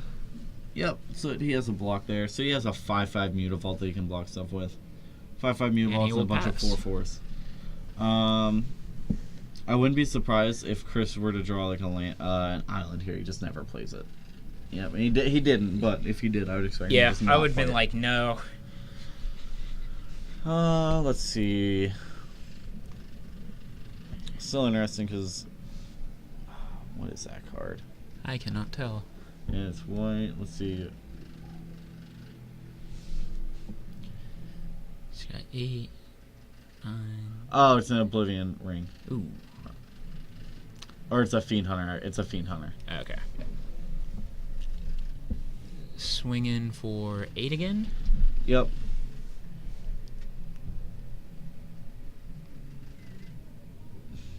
It's really awkward because like probably doesn't want to give up lords here. What's all right? Let's just say that he chooses to take it so that he gives himself 1 out to winning next turn. I think he just has to find Spreading Seas. Yeah. He has to find Spreading Seas, and he has 2 lords that are 3 and A Mutavault. you know that's 10. That still doesn't win him the game. Like No, I don't think. I think Carpenter's in a hole right now. And the only way he gets out of it is if he still had the other lord, he could block with the Mutavault and trade with the Crusader right now. Because then Crusader does 4 first strike damage, and then I think it looks like he'll activate the Mutavault and block. regular combat damage comes through. It looks like we're just gonna see him give up this Mutavault. Hey, how much time does the feature match have? 5 minutes. 5 minutes? Okay. No, looks like the- Triple block. That actually surprises me a little bit. Nah, he realizes he needs to get that off the table right now. So, the best thing here is that if he goes 3 damage, 3 damage, and 2 damage on the Mutavault, he kills everything. Yeah.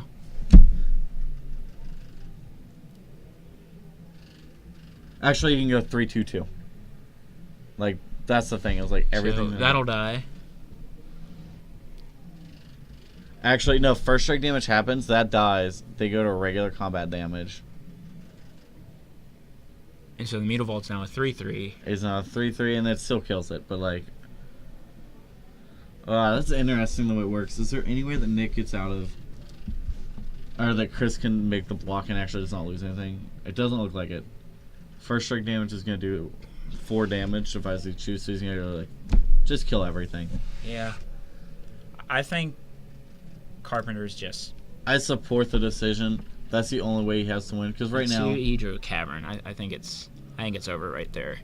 I mean, it's still Chris doesn't have a clock really. He has an attack for 4. I mean, he does have a clock like 4. He's at 10 already, but like he doesn't have the crazy board states like humans usually does. So like I expect him to just go freebooter, bigger attack for 5. Put Carpenter to 5. Maybe attack for 5. I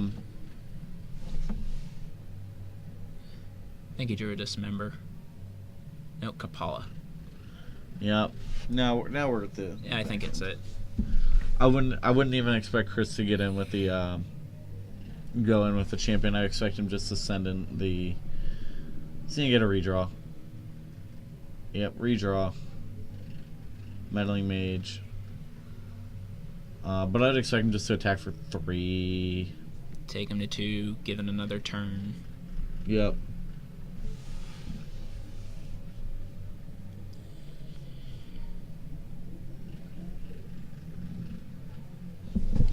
Just attack with a guy that can't block for 3 in the air. Unblockable. Oh, he's going to go with both. He's going in with both. He's guaranteed to get 1 across the table. Oh, and he's going to attack with the Fiend Hunter. So he's guaranteed to probably get 2 across the table. Because Nick is going to most likely block 4 damage. Putting Nick to 3 now. Nick is rough for you, bud. And he will do that. Yep. Oh, what happened? What happened to names? Oh, there's Nick's name again. Nick, what can you possibly draw that doesn't look like it?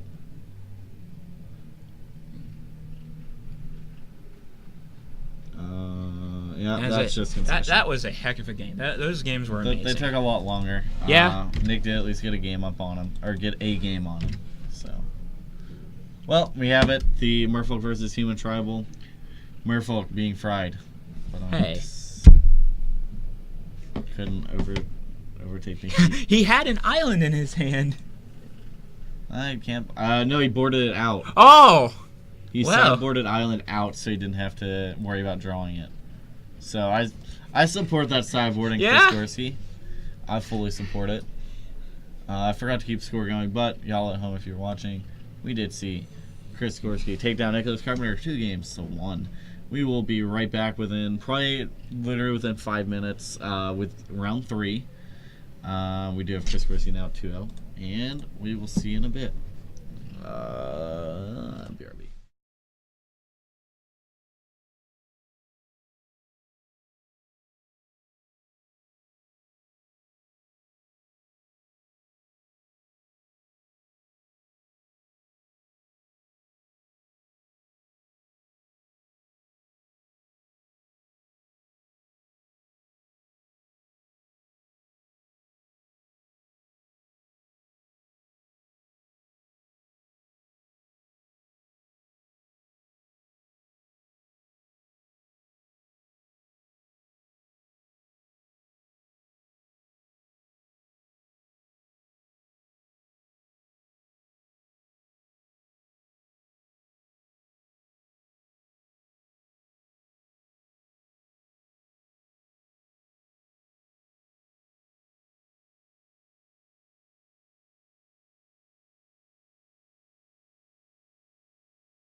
We are back with round 3. We have, let's see, how was this? We have team the absolute fair average deck on the left versus the combo that was so great it got banned in standard on the left or on the right. So I'm gonna leave this to the illustrious Tyler Claypool while I eat my pepperoni roll, and I'll get everything inputted. Well, Brandon Sheets is playing his lovely Siege Rhinos. Is he playing Siege Rhinos? Yes, he is. All right, good. He will not move away from that card. 'Cause, hey, you always just draw them in like 5 at a time. Yeah. I don't know what Brandon Unger is playing. Oh, he's playing Saheeli combo. Saheeli Ray and Felidar Guardian combo. A really cool deck. Cool. So many cards get banned in standard anymore, it's hard to tell. Alright, that's +1 for you. That was a good one. And Brandon Unger. Then again, I don't actually think that the bannings are necessarily bad, though. No, they're good. Brandon Unger.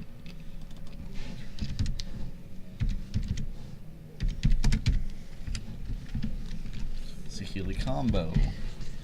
That is not combo, that's CPMbo. That is still CPMbo. That is Saheeli combo. We have our 2 players. They're both 2-0 right now going into round 3. We have 5 rounds tonight, 4 from Comics and Gaming. So y'all better strap in to your seats and get ready for a roller coaster of emotions as we head into round 3 of 5 at Force One Comics and Gaming. How was that? That was a really good pretty intro good. for round 3. Which also, before we get kicked off, what events are we having this weekend? Give me 1 sec. We are going to get stuff kicked off so that they're not sitting there forever waiting for us to say, hey, start the game. But this weekend, on Saturday, we do have we're playing Modern on Saturday. We're hoping to start getting, not Modern, Pauper. Hopefully starting to get Pauper every Saturday at 1 p.m. If you want to come on out, please do. Help us get this, we've had a lot of popular demand for the format. And I know we've got more than a few people already planning to be here this Saturday, and if we can get it going every Saturday, it's a $5 entry fee at 1 p.m. As well as Standard Showdown, as per usual, at 6 p.m. on Saturday. I hope here to be for both of them. So, Brandon Sheets mulligan to 6.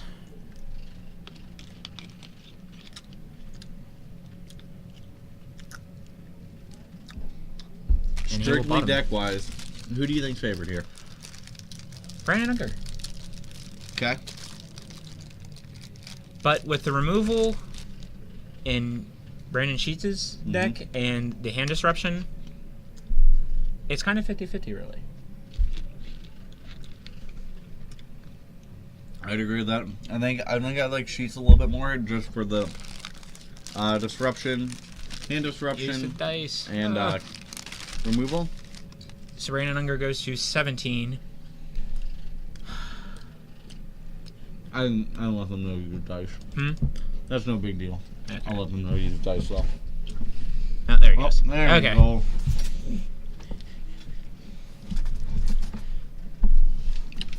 Into Tournament Doxies from Brandon Sheets. So, Brandon Sheets starting his game at 16. Renegade Rallier. Another Nissa. What's it? Nissa's. Oath of Nissa. Oath of Nissa. I can't see what the other 2 I have cards double are. land Oath of Nissa, Lotus Cobra, and multicolored spell that. I possibly Voice of Resurgence. I got nothing. I don't know. What I can't tell either.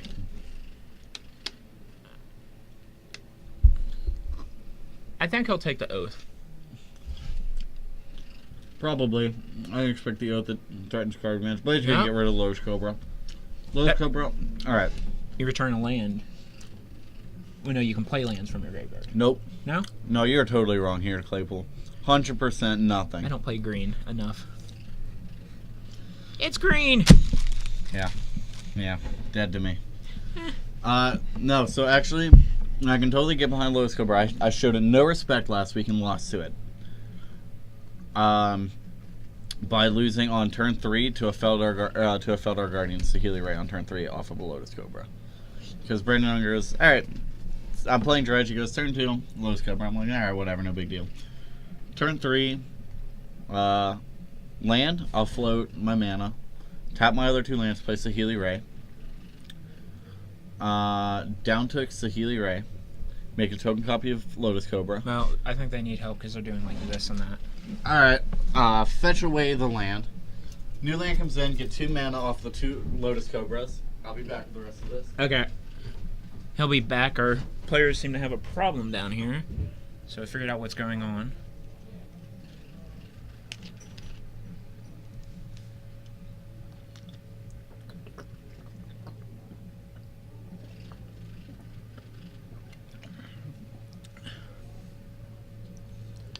See what the call is. I don't know what the call is.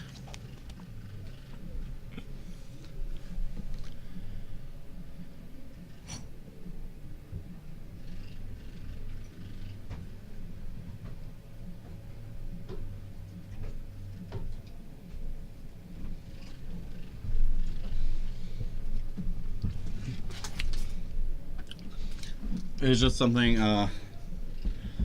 because Brandon Unger has a Glittering Wish in hand, Okay. and wanted to check his sideboard. Okay. You know what Glittering Wish does? I do not. You get to search anywhere for a card you own, Ah. and put it in your hand. Glittering Wish.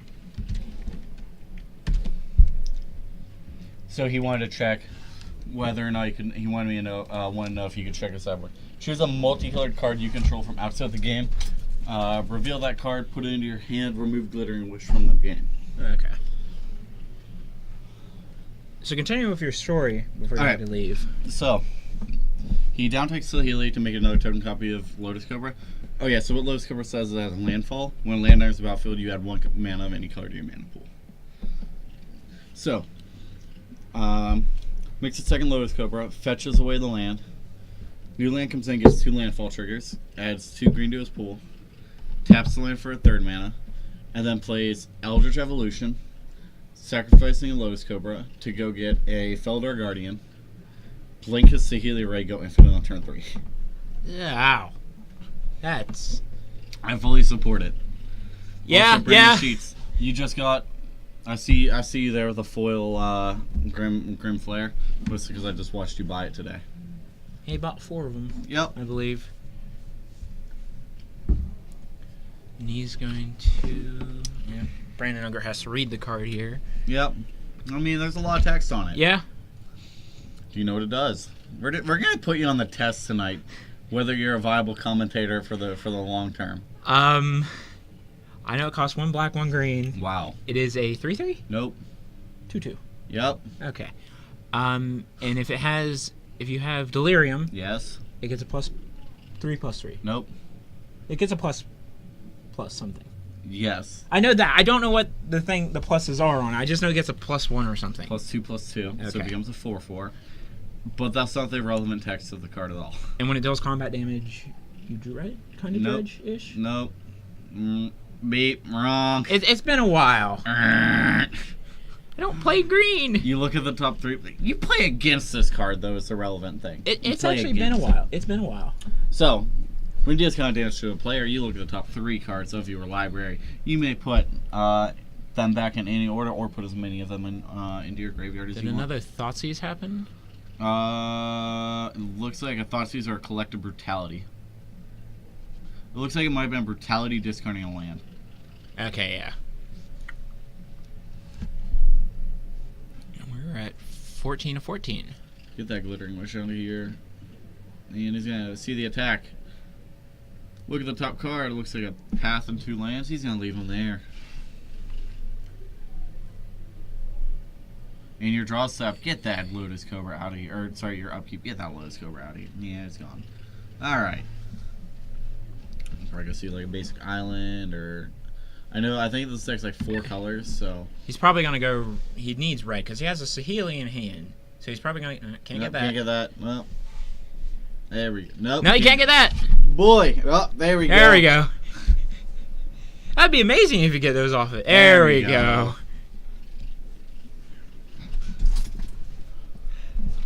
That'd make Path really bad if you could get shocks off it. If you could get any land off of it. Yeah.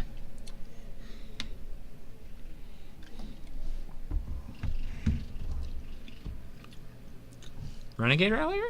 All right, here comes it. Oh no. Oh, there we go. It's exiled. All right. That's not on Brandon though, or on Unger. It's Brandon Sheets' responsibility to know. Where the card goes after it leaves the battlefield, if it was exiled. It's an error on both players. He got a Felidar Guardian? Yeah, he brought back. So He brought back So what he did is he brought back Othanissa trigger, looked at the top 3, found Felidar Guardian, reveal it, put it in his hand. He just has to legend roll out the Othanissa. That's why they're a legendary enchantment. So, yeah, and he doesn't need red mana because Othanissa lets you cast Planeswalkers for any color. So I think he wins here in 2 turns. Next turn. Does he have enough mana to cast Felidar Guardian though? Yeah. So what he does, this is undisrupted. He goes fetch, play Felidar Guardian, blink the Renegade Rallier, buy back a fetch land, fetch, and then he has 3 mana open. He should. He has 6. 1, 2, 3, 4. I think that's win. Maybe not. He might need. Yeah, if he has a land here. If he goes land, he can fetch and win. Yep. If he has land in hand, he has both pieces locked down. But we did see, I do believe Brandon Sheets leaving the path on top, so I don't think that's a road to victory here. No.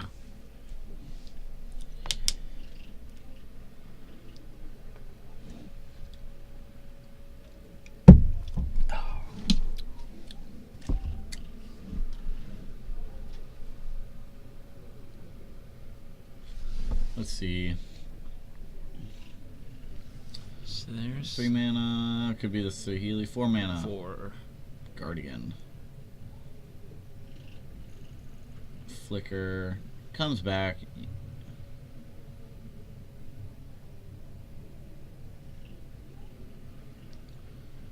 He might just say with that trigger on the spawns, on the stack, let me get that guy out of here. Nope, he's just gonna What's gonna happen? Get back the fetch. Yeah, probably the fetch.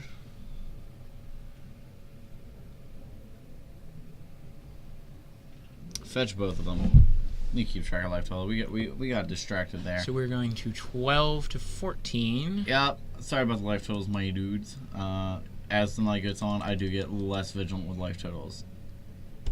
But we continue on. Continue through.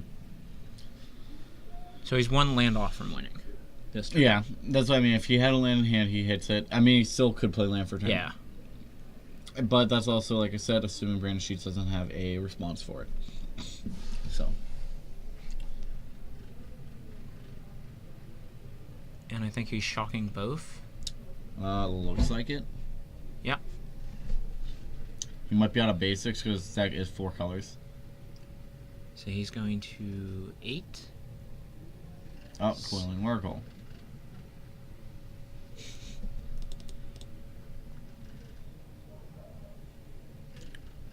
Path off the top. Bye-bye, Felidar Guardian. So we have 8 to 14. If there's a discrepancy in life totals and they discuss about it, we can be like, well, we've been keeping track. You're an 8. You're a 10.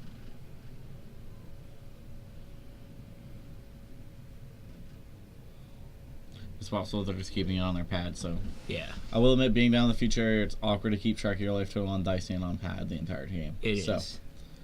And alright, there's the Saheeli. Do we have the response? Yeah, there's a path in hand. Yeah, and a he's- fatal push. I'll respond. Get that guy out of here. See This is a dogs only area. Get your cat out of here. See. See if Unger has a response. No. He No, I will mean, it's just gonna search. See if he has more basics left. We should only see 3. He may have a 4th. happen. He Yep, does. there's the 4th. Yep. And alright, there we go. There There's we go. the correct life total adjustment. I say tick up 1 damage scry. No, I could see a down tick, make a token copy of Renegade Rallier, buy stuff back. Yeah. Buy back another Nissa, Oath of Nissa. No, he has that Burning Wish. No, he doesn't. Not Glittering Wish anymore. Oh, he doesn't? He discarded it to the second Thoughtseize on Brandon Sheets' side. So let's see, 2 mana. Nope. Oh, he drew another Glittering Wish. That's why.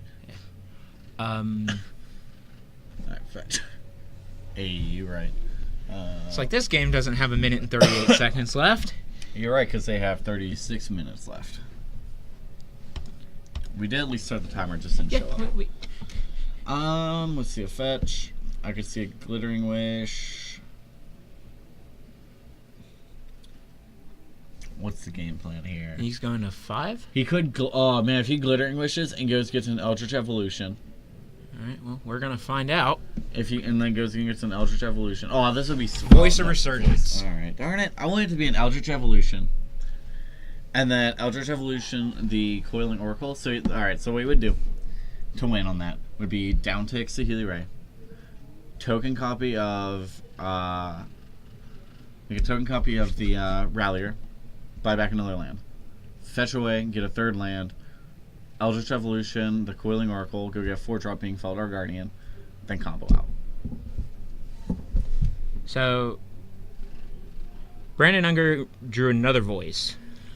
Well, that seems good here. Brandon Sheets can't really viably play spells on Brandon's turn now. Yeah.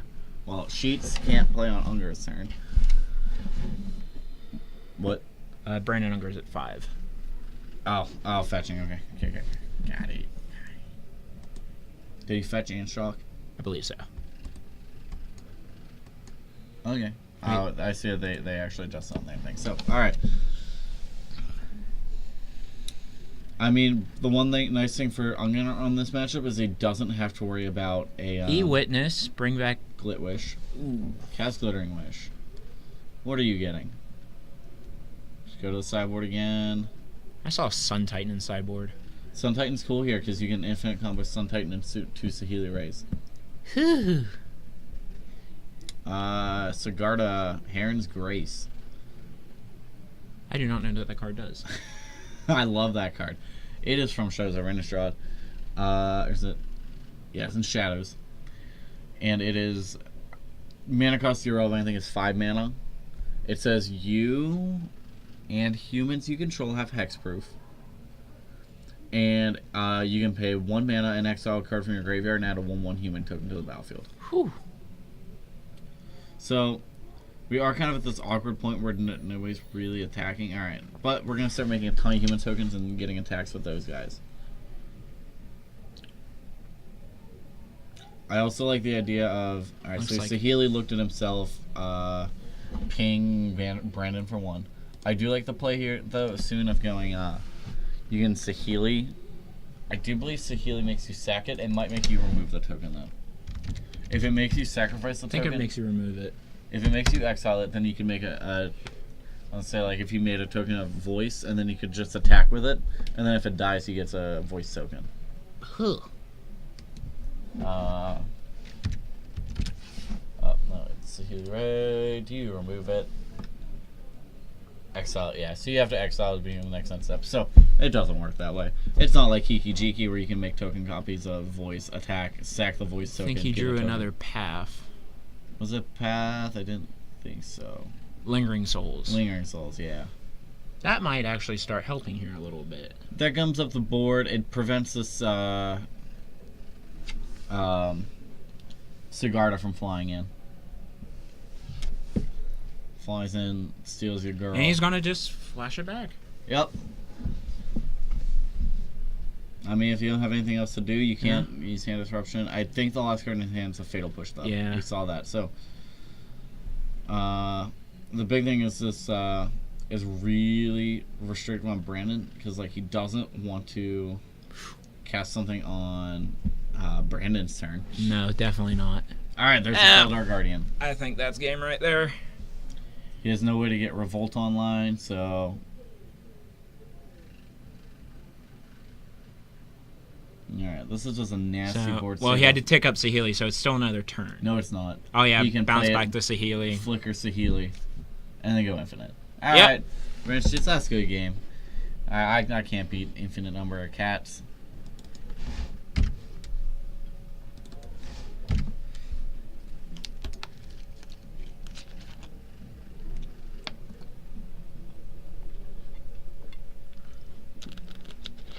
Bringing Damnation is a good call. It's okay. The thing is Damnation doesn't. You can't cast instant speed Damnation. So, Damnation's kind of meh here. Looks like 5 cards coming in. For Potentially, Brandon I could Sheets. expect like an Engineer Explosives though. You can set Engineer Explosives on 3 and destroy Saheeli. Where are you at, Abzan? Abzan, there we go.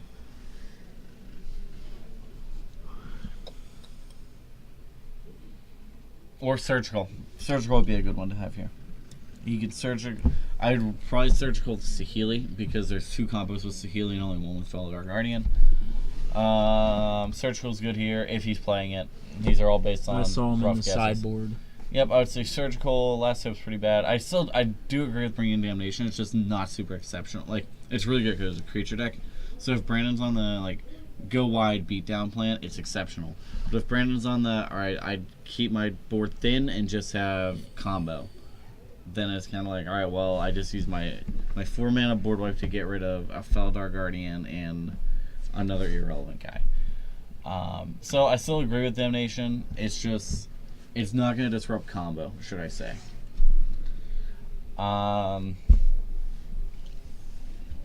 Not really going to disrupt your mana with Fulminator Mages. So, like, I know he's playing Fulminator. I would expect, like, Surgical. Surgicals and Damnation's what I'd bring in. Yeah. Maybe. He does have instants and sorceries. Maybe Brutality to snag, like, Eldritch Evolutions and. I can't see what he's putting in. Nah. I do know he grabbed a Damnation. I do know that. I mean, I would expect it. And I would, like I said, also would expect Surgicals. Because if he can go on, like, a turn with Thoughtseize Surgical on a combo piece, like, Yeah. it turns Brandon Unger from a combo deck into just a Creature beat. mediocre creature beatdown deck. The only way he gets around it is by. That's so excellent. The only way he gets around is if he has another combo piece in the board, and then he can Glittering Wish, go get it out of the board, and put it in his hand. It's like if he. But he can only get Saheeli on it. He can't get the Felidar Guardian out of the board. Yeah. Which I would expect him to be playing 4 Felidar's main board. So, like. I'd expect him to probably be playing 4 of each, but. I wouldn't be surprised if it's like 3 Saheeli and 4 Glittering Wishes. Because then it's basically like having 7 Saheeli Rays in your deck. There's a lot of Saheelis. I mean, yes, but it allows you to hit that combo pretty easily, and then your Oath of Nissas to sift through and find your Oath of Nissas and your Eldritch Evolution sift through and find you your Guardian. Alright, and we will begin game 2. With Brandon Sheets on the play. Blooming Marsh, Basic Swamp, Abrupt Decay, Inquisition, Basic Plains, Dark Confidant, and a Tarmogoyf for Brandon Sheets. I would say he keeps that. Yep, Yeah. that's a pretty good hand. Does exactly what Abzin wants to do. This is the exact kind of start that can give him turn 3 combo. I say Oath. Undisrupted. I think you have to get rid of the Oath here. Either that, or once again, since Brandon didn't have a kill spell, I could see him going for the Lotus Cobra again. I think Oath would be the better choice, but Yep, Yeah, he's it's going for Oath. the Oath. It was either going to be Oath or Lotus Cobra. I think, like I said, I do agree with Oath, though.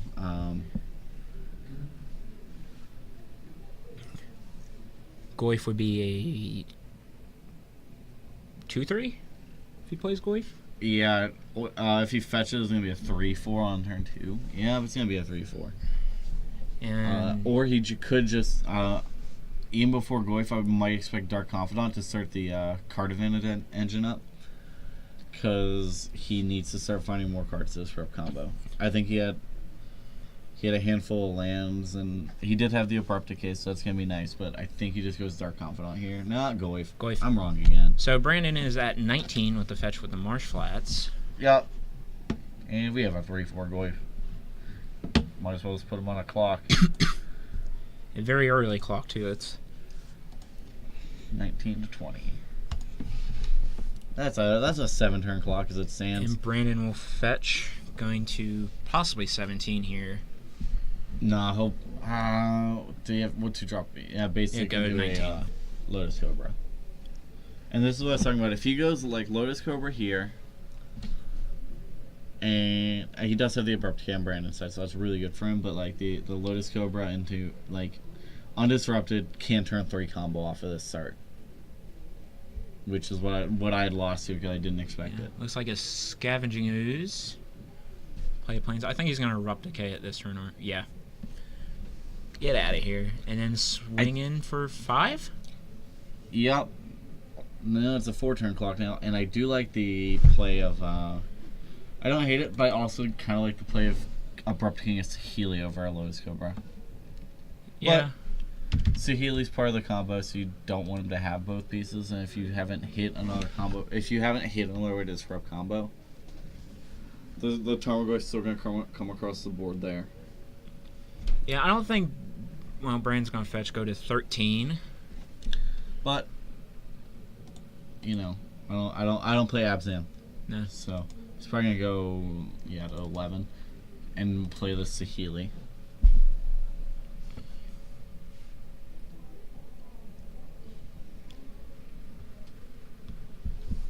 What else he has in hand? Can't see.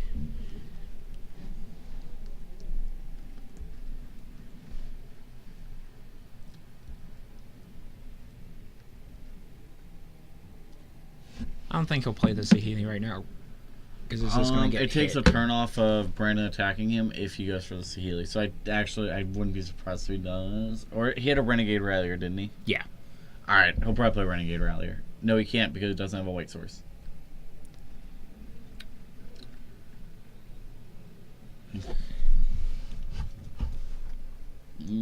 Probably the Saheeli then here. Yeah, I'd probably go Saheeli because he doesn't have the white source. And Saheeli! Uptick. Let's see what I'm about to draw or put on the bottom. You're going to take 1, Brandon. Go to 18. Now he shipped it, so. Yeah, he didn't want it. It wasn't a combo piece for turn 4. So, alright, there's the path. So now Brandon has the green light just to go at his face. Here comes Dark Confidant. Attack for 5 in the to the dome. I think I'd kill Saheeli off here. Nope. You threaten lethal next turn by attacking him to the face. So he can't. If he tries to combo out, he has the Path of Exile. He can kill Felidar, or he can exile Felidar Guardian with it on the stack. So this game. I think we're going to game 3. Probably, unless we see something crazy. And like I said, that's as it stands right now. There's the land. Is there a Guardian coming? Or attempted? Nah, but let me stop him right there. There we go. No value. We're gonna scry. Do I want that? Nah. Yeah, we'll leave it there. And get that guy out of here.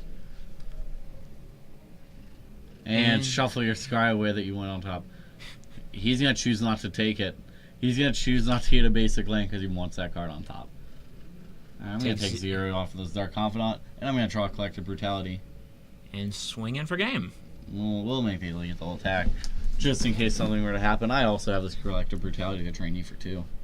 And we're going to game 3.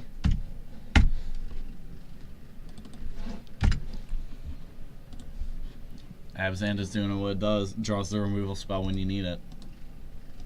And game 3, we're 1-1. Matches are going by in a timely fashion.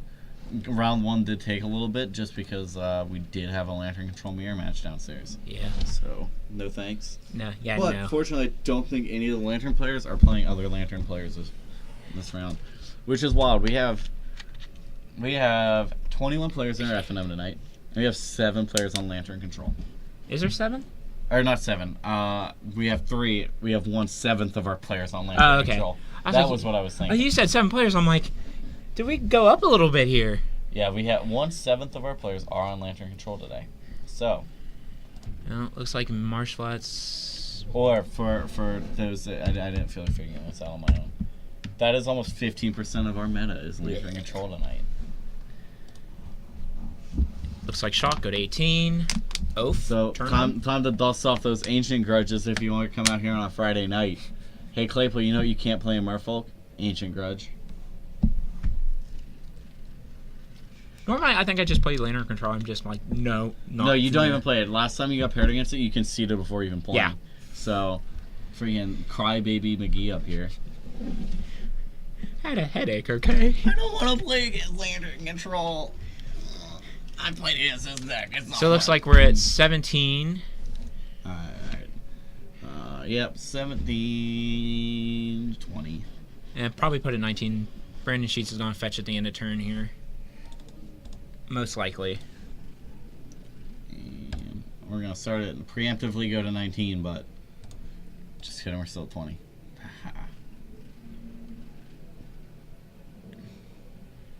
And we have this up. And there he goes. He could go to. No, he won't go less. He won't go to No. 17. Bringing a tap Shockland. Yep.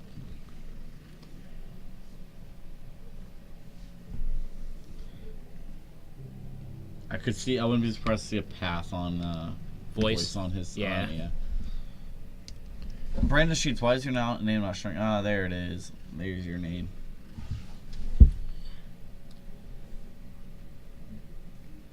So untap. See what he draws. Blooming Marsh. Blooming Marsh into Dark Confidant. Shields are down, but fortunately, this isn't the hand that's going to get him to turn 3 combo for Brandon Unger. No, it is not. I don't think there's any line I can think of in my head that gets him there. Here's a question for you. Why does Dark Confidant have the name Bob? Why does it? Yeah. Because All I right. did not know this, actually. Alright, so back when they used to do the player reward cards, so you had Dark Confidant is named Bob because Bob Marr is the original artwork for Dark Confidant. Dark Marr, however his name's pronounced, Dark Confidant. So the original artwork is based off of the player Bob Marr who had won the thing for it, so Yeah, there's this picture right down there. where? Right. Right there. Yeah. Yep. So that's the player that it's actually based off of. So that's why Meddling Mage is actually make sure. I think it's. I could be totally wrong, but I think it's Chris Pakula. I do believe his Meddling Mage is Chris Pakula.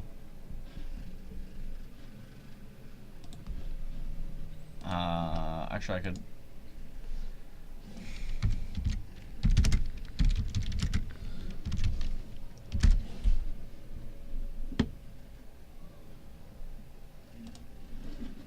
Alright, so yeah. So that would be Sylvan Safekeeper is Ollie Raid, Darwin Castle is Avalanche Riders, Mark Long, Root Water Thief, Chris Pakula, the Meddling Mage, John Finkel, Shadow Mage Infiltrator, Kai Buddy, Void Mage Prodigy, Jens Thorin, Solemn Simulacrum,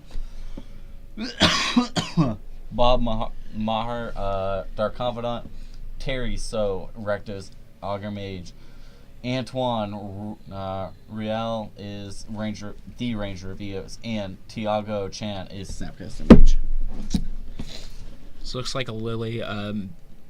We have 18 to 17 on life totals. Sorry, I had to get that, Yeah. that air cleared up. I'm actually. Yeah, that's why it has the name Bob. Is the card itself is made after Bob Mahar. See, I never knew that. So that's kind of cool, actually. So discard a land and an internal witness. Let's see. Shields are down once again, but do we have a path to victory here? Yeah, probably. Yeah. If he can go, all right. There's all right, cool. We just have this girl. This girl right here. I can make a lot of tokens now. I can fetch shock and make 3 tokens, 3 1/1 humans. And swing in the 2 voices. Swing 2 voices at let's get Liliana off the table. Alright, so this is where Brandon Sheets really needs to find the damnation. Yeah, he has a land for it, I believe, so damnation would be pretty good. Dark Confidant, I don't care if you deal me 4 damage this turn, I need this damnation. Yeah. Although, I also think he plays Rafagod too, so Rafagod wouldn't be bad either. a board wipe would be fine. Yeah. And here we go. Well, I'm gonna take 0, but I'm gonna not find this damnation. I'm No. gonna find some souls. And play that Lingering Souls, get 2 1/1s. Yeah, because if he finds the damnation, it gives Brandon 2 2/2s. Which is obviously better than dealing with everything that you have Yeah. going on right now. And he also has a Brandon Sheets has a Path in his hand, and I think a Inquisition of Kozilek and a Fatal Push. Alright, so he can kill a bunch of stuff. Path to Victory is here for Brandon Unger. To win on the spot.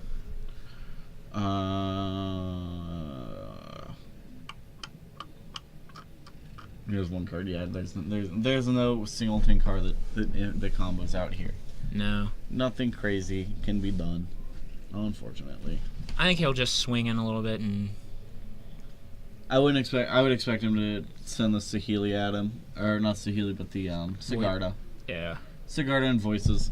There's no downside to the voices dying, only ups. And Sigarda is just a 3/5, I think. It's a 3/5 or a 4. It's a significant flyer. And we're gonna swing in the voices. Heron's Race. I'll double block one of them. All right. I Well. don't know about that. Oh no, just block. Okay. And we're gonna Eldritch Evolution 1 away. Go get myself probably a Guardian. I would expect a Feldar Guardian here. Yeah.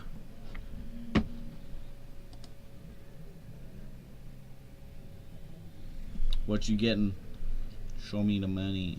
Maybe it's a Healy. You can't. Oh, you can't. has to be a creature. Oh, okay. Boy, do you. Renegade Rallier. Oh, alright. Well, Renegade Rallier and buy this guy back. Oh, sorry. Sigarda Heron's Grace is 2 mana and exile a card from your yard. Not bad. Sigarda Heron's So Grace. take 2 off the Termagoyf off Dark Confidant a. and a Plains. That's still not a. Play a Verdant. That's still no. Damnation. Yeah. Play the Goyf. We have a blocker now, though. Pretty big blocker, actually. And Heron's Grace is a 4/5, not a 3/5. Fetch go to 15. Also, let me tell you, Sigarda Heron's Grace is great in So there's Shadows actually- Over Innistrad draft. There's a good thing he just shuffled that, because that Damnation was at the bottom. a So that was probably a good thing he fetched. but yeah, let me tell you, Sigarda Heron's Grace was amazing in Eldritch Moon, Shadows Over Innistrad draft, because And play another Lingering Souls. So next turn he can flash it back and get 4. did he play Both of from them? his hand or He played had the one from another the hand, so his he has 2 in graveyard. But I had contingency plan that lets me look at the top 5 of my library, and then I can put them back in the graveyard or back on top in any order. So then I just contingency plan. I had 3 in my deck. Look through, find my just keep throwing In a everything. draft? Yeah.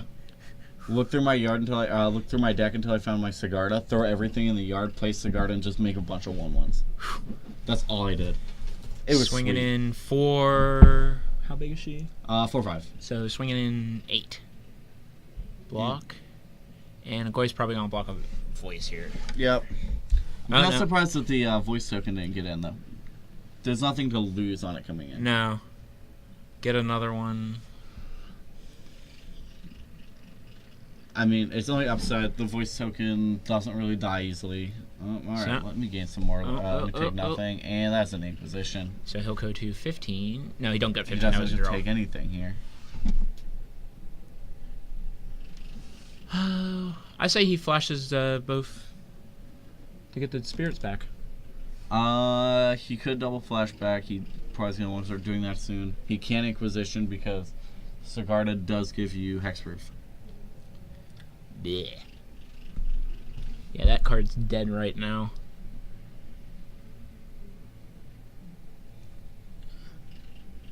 Oh, it's a Tarmogoyf counter. Oh, That roulette die was so much easier. yeah. Looks like flashback 1.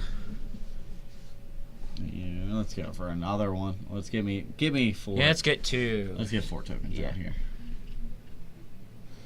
Only They bad don't thing match. is oh. The first 3 match, the last one doesn't, Brandon.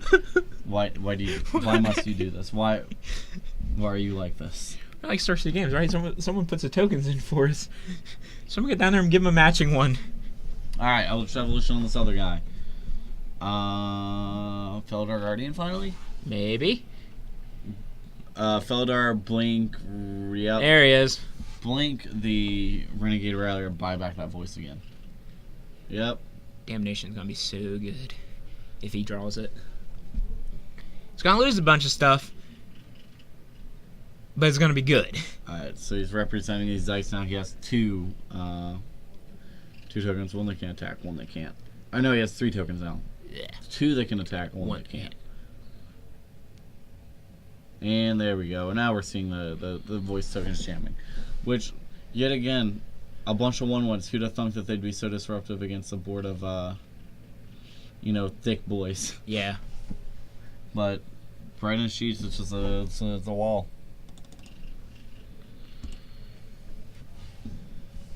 Alright, Dark Confidant. Oh, show me another land. Show me another land. Alright, Brandon, you didn't find another voice, bud. Yeah. Or not voice, but souls. Is he gonna jam another Dark Confidant into this? It looks like it. He needs to find that damnation. Hey, you know what they say? Greatness at any cost. That's the flavor text of Dark Confidant. Really? Yes. That's kind of cool, actually. I realize that you didn't pick up on that whenever I said Now, it. well, Dark Confidant.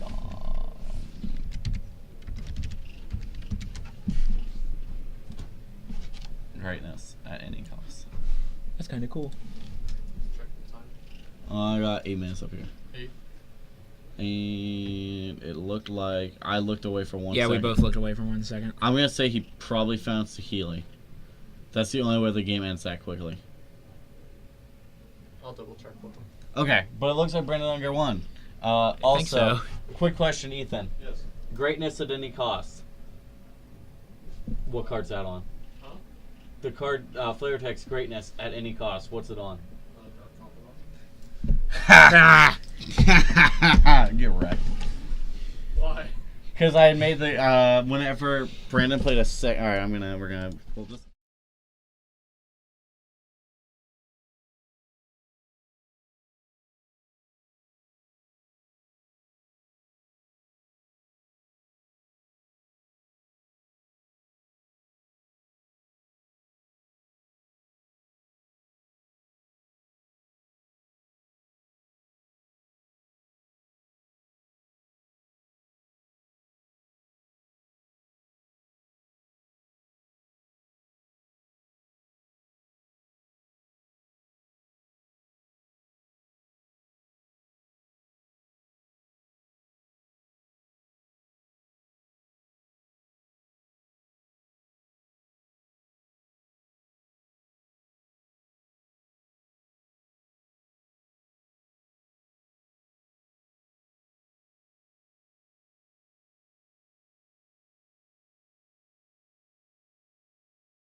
And we are back. We do not have Brandon Sheets and Brandon Unger anymore because we have Sean Carroll returning to the booth on the left versus Levi Spencer. there we go. Thank you. Levi Spencer on the right. Playing the classic. Sorry, I was also told to do this Esper.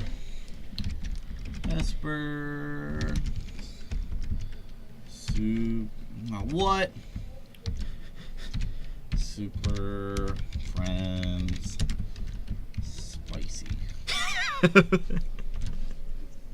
versus Grixis Delver. And as always, Claypool, who do you think is favored here? Who do you like in this match? I'm going with Sean again. I am too on this one. I think that Sean has enough kill spells and stuff. And honestly, like once he rolls off, like starts getting walkers down, if he gets to that point, he can.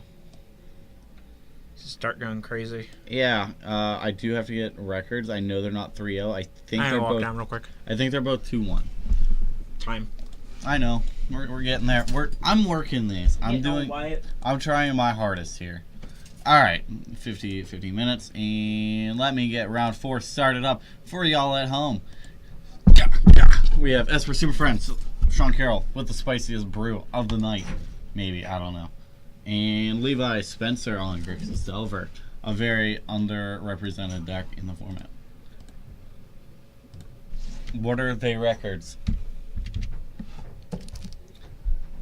Records are 2-1, both of them. All right, But Sean being Sean says he's 5-0.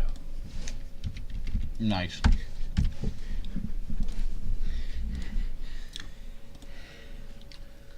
Turn 1 spell period. Ooh. Hey, Say hello, no hand disruption. my hand is fine the way it is. Thank you very much. Now he got out a counter there at least, so that's kind of good.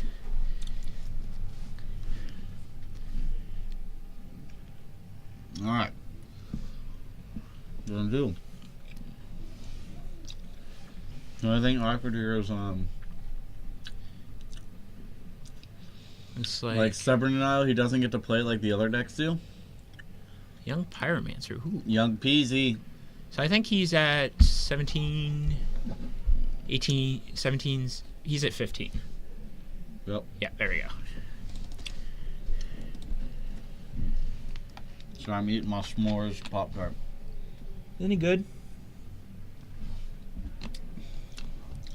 All right. So what I want to say is not stream appropriate. So yes, they are. Okay. But I was gonna say something way better. But yeah, they're good. So it looks like Fatal push the Young Peasy here. Mm-hmm. Get her out of there. We don't need her. Fetch, go to 14. Maybe a shock again. Yep, he will go to 12. Oh man. You sure he's playing Grixis Delver? He acts like he's playing Shadow. How many times have you seen Grixis Shadowblade main board? Spell Pierce. Fair enough. Looks like a Serum Visions.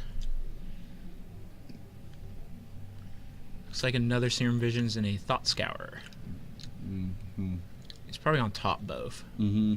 No, Oh. top bottom, yeah. Sean will go to 19 end of turn. Fetch. I'll probably get a Hollow Fountain, maybe? Water Grave. Maybe a Hollow Fountain that gives them access to all 3 colors next turn. Yeah.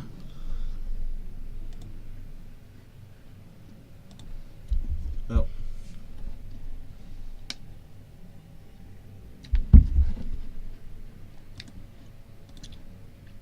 There we go. Sorry, I'm almost done with the s'mores Pop Tart. I'm so close. What? What is that? The box? Yeah. Irrelevant. Okay. Alright. And a Search. And Mana Leak. Man, there's counterspells flying everywhere in this game. Mm. Yep. Keep Serum Vision on top. Draw. Sky 2. You can't tell what they Top are. bottom. One's a mana leak. Top, bottom. I say both top. Levi, you know what to do. Ah. Yes. It does look like Levi does have a Stubborn Island hand, which is kind of awkward because the only cards he has in the deck that get Stubborn Online should be Tassigurs and Gurmag Anglers. Yeah. So that card's kind of dead earlier on ish. I mean, you can viably in Grix the Silver also run out of turn 2 Tassigur or Angler. Yeah. So Looks like he will go to. we're 12 to 17. No, 16. Earlier on fetch. Okay. There we go. 12, 16. Sean, what you doing? Are you gonna... Alright, there's an Esper Esper Charm. Charm. I want to draw some cards. Maybe. No, you're not. Snapcaster. Starting Spell Pierce. Whew. Alright, now that gives Sean the green light to do anything on his turn, though. Yes, it does. And looks like you drew another Esper Charm. Did draw another Esper Charm. And he's going to cast it. He might make Levi discard cards. No, I'm just going to draw some more. Yeah, I think that's the best choice here is him drawing. He wants answers here. It's not as much he wants answers, but I think he'd rather have Levi offer resources. Yeah. Preventing Levi from playing stuff is going to be more Going important. for 2, go to 14. Look yet again. We don't know Sean's deck. We don't know what he wants to be doing. It's too spicy for us to know. That Fatal Push isn't going to do much, though, Levi. No, it is not. I say they'll come out. Yeah, sideboarding. they're still good against colonies. And that's the one thing that's awkward when you're playing it. If you know you're playing against manlands, you want to take them out, but you can't. Which is unfortunate. And like the card, like Abrupt Gate can be countered, but it can't destroy manlands. So, whose turn are we on? We're on Sean's turn here.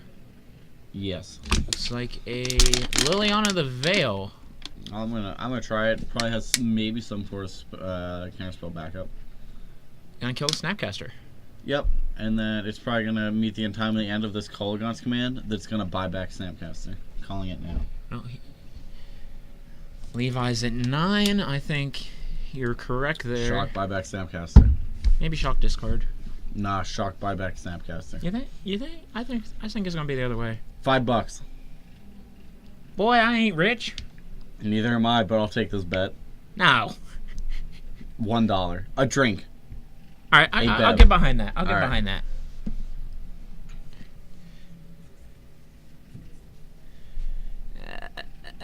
Yeah! It's a $1.50 drink. It's not like $2. Yeah, that's fine.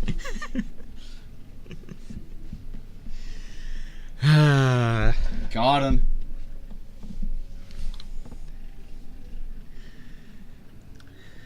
Hey. Oh no, you got back a peasy. Neither of us win. Well, It doesn't work. You said discard. Well, If you're saying he does that or anything else, like, yeah. alright, it's a draw on this one. Well, It's a draw.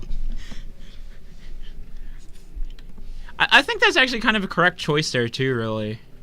Unless he has another, if he has just another Snapcaster in hand, that's fine. Next turn, flip the Delver, start playing in some sorceries, get some tokens. Hey, you know, this isn't Legacy. You can't consistently flip a Delver in Modern. Although, alright, so obviously, you know, I live with David, Reha, and Kazu. So, Yeah. with them, apparently something came up. Ooh. What do we have? We have Supreme Verdict. Bye. That can't be countered. Nope.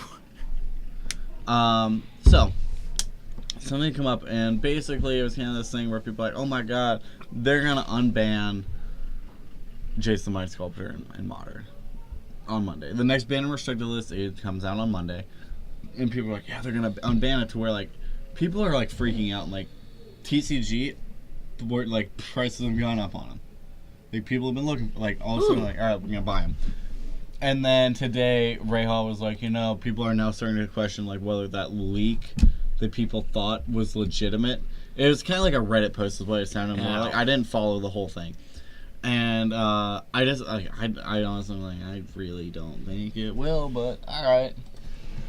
But like, he was like all aboard. He's just like falling, like, oh my god, I can't believe we're doing it. I'm like, I don't think it's gonna happen, but I don't think it is either. yeah. See that little spike? Oh, boom. Like it's literally 1 day old. $65, $20 spike. Whew! God, I got mine at 50. I opened a flow one a while ago and sold it at 120. I remember that.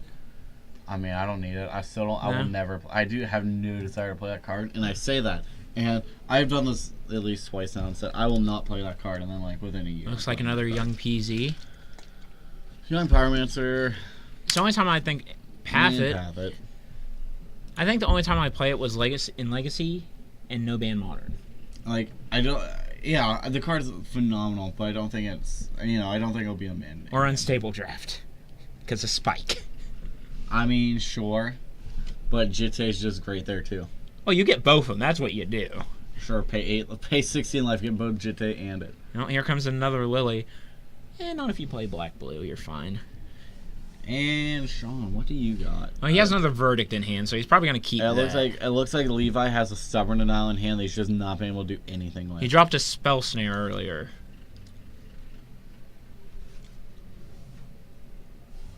Alright. Untap, and now this is, where we were talking about where once Sean turns to corner, it's going to be really hard for Levi to recover. Especially when you're playing Grixis Delver and you have 6 lands in play. That's probably all the lands in his deck that actually make mana. Yeah. Here comes a Sorin. Soaring in to steal your girl.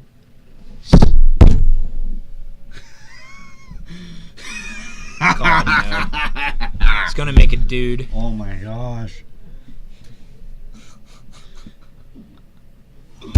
Oh man, that's a good one. What? You guys stomp? No, they're good. It's Wyatt being I just Wyatt. made a great joke. Oh, okay. He played Soren and I was like, Soren in to steal your girl. Oh man. Oh my god. Classic.